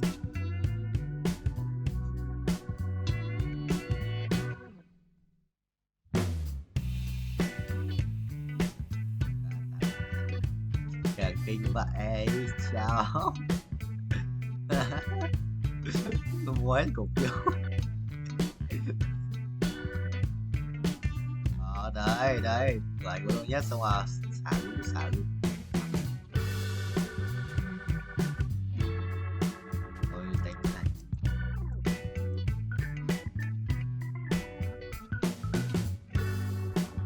Thằng nào càng nhiều nắm càng nhiều phần trăm càng to. Bây giờ có một thằng tự đâu một thằng của đông môn nó bán hết đi FPT à. Chú Hoàng làm tiếng thôi. Đồ bên này đâu hết rồi làm.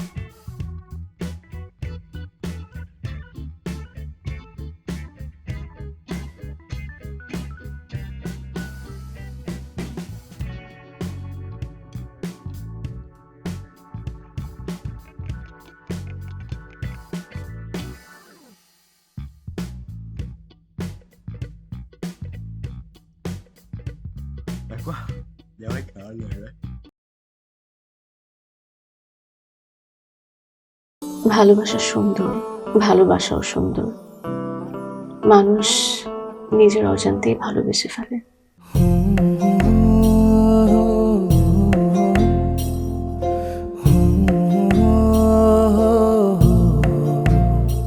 আমার মনে হয় কি জানেন, আপনার মতো জানাশোনা কাউকে না আমার বিয়ে করা উচিত। এটা কি উপলক্ষে? ম্যাডাম ফুলটা গ্রহণ করুন, তারপরে বলতেছি। ভোটার আইডি কার্ডে যার স্বাক্ষরের জায়গায় টিপসই দেয় এখানে কেউ ডাক্তার। এই দুইজনের মধ্যে যে আগে ম্যাডামের মন জয় করতে পারবে ম্যাডাম তার। একদিন না দেখলে তোমায় বন্ধু আন্ধার লাগে সব, তোমার এই প্রেমে এমনই টান। রুগীদের তো ডক্টরের কাছে আসলে ব্যথা কমে যায়, আপনি তো উল্টো হলো কেন? আপনি কি একটু উল্টা? তোমায় ছাড়িয়া যাব মরিয়া, তোমায় ছাড়িয়া যাব মরিয়া, যেও না বন্ধু আমার ভুলিয়া ভুলিয়া। আমার মনে হয় আমার সমস্যা কপালে। ম্যাডাম আমার কপালে নেই, আমার কপালে আছে দাগ।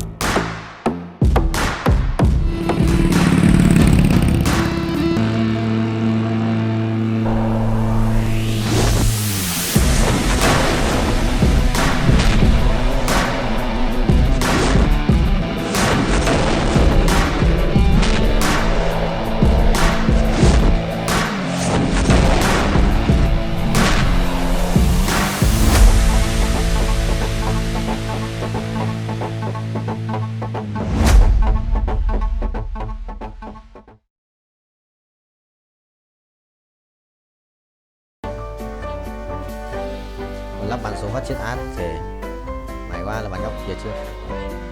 Mày đi, mày đi, 40 tháng gì? Đây rồi, đến được giao dòng rồi. Còn kiếm đồ tanh. Tốc độ cao vậy thôi, 430.000 quay thì tốc độ cao đấy. Khiếp, 3 thằng tốc độ cao đua nhau à? Anh sắp dừng rồi, anh sắp đến giới hạn. Tần khí đây. Đua nhau rồi chứ nhỉ? Sao nó bị nhau lên nhỉ? Đấy 415 này, lục mới à? 20 này, rồi new record. Bảo mà tận 430 quay. Lục mới tận 430 sử có ai vượt qua được. Có tiền rồi. Đây, add 2. Rồi đây.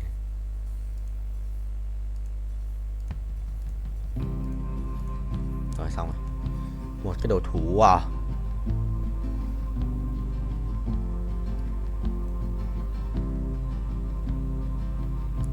Thôi tượng đi. Nếu có đồ. Thế rồi. Hết rồi. Chi cái xa này. Kéo dài. Giờ còn ID cút lắm ạ. Rồi. Không phải thằng này. ID cầm cái cút. Thằng một con là 2 ạ. Add 2 không sao. Với lại add 1 sợ điếc. Hay thằng Oan gãy đồ à? Không sao, mình có hai bên 2 thú tượng mà. Ui, set nhảy được ấy nhở? Set 1 ạ. Hỏng rồi, thua thì đéo không được. Set vẫn sống mà. Đéo hiểu. Rồi, mình sợ gặp thằng này cút luôn quá. Nếu mà giết được nó gặp nó chắc cút luôn. Khỏe đi. Chịu rồi. Đánh bài 5, đánh bài xong đấu Long Vương. Sửa khỏe vãi, anh đéo đánh được. Anh gặp thằng anh thua luôn. Đi lao 3 hoặc là set 2 thì còn có cơ hội. Thấy nó thật. Rồi cộng 10 perfect cho tao.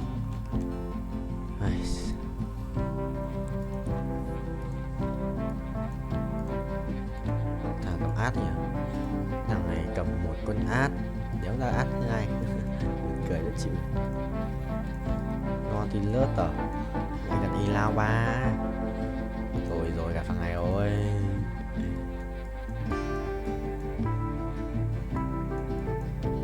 Gặp thằng ấy rồi. Kệ đi.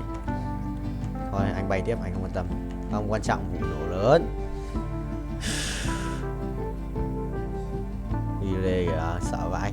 Ê thằng này xin xuống đây đấy. Rồi xong rồi, thua rồi. Đi rồi. Đi xin xuống.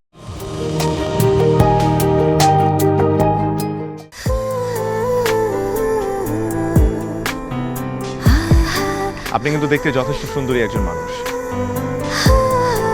দেখতে বেশ romantic, যেন শেক্সপিয়ারের নাটকের কোনো নায়িকার মতো। ভেবেছিলাম, কিন্তু আপনি তো পুরোটাই মর্মান্তিক। যে কোনো মানুষ আপনাকে দেখে মর্মাহত হতে পারে।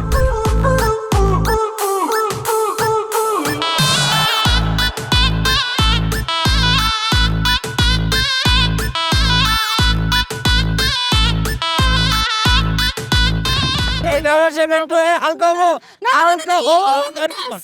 এইখানে গাড়ি থামা। আমার হালকা হতে 1 মাস সময় লেগেছে। আপনার 1 মাস সময় লাগে? আমার হালকা হতে তো 1 মিনিট লাগে।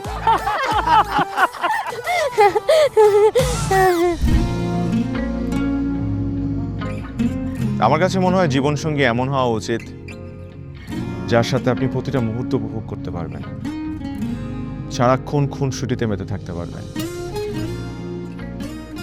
এবং তার মনে এমনভাবে বসবাস করবেন যে আপনার দিকে সে একটাবার তাকালেই বলে দিতে পারবে যে তার বেঁচে থাকার কারণই আপনি।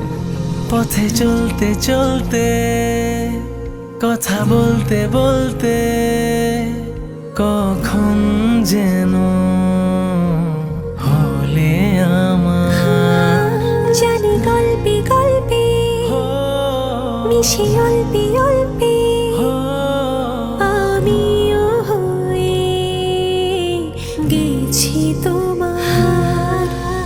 ছোট ছোট ভুল ফুটে হলো ফুল যে তোমাকে পেলাম, গুটি গুটি পায়ে স্বপ্নের নাই আমি ভেসে গেলাম। আপনি কি মনে করেছেন একজন মানুষ আমার জীবন থেকে চলে গিয়েছে এবং আপনি সেই সুযোগটা কাজে লাগিয়ে আপনার ফিলিংসগুলো আমার কাছে এক্সপ্রেস করবেন আর আমি সেটা হ্যাপিলি অ্যাকসেপ্ট করে নিব? এই হচ্ছে আপনার বন্ধুত্বের নমুনা?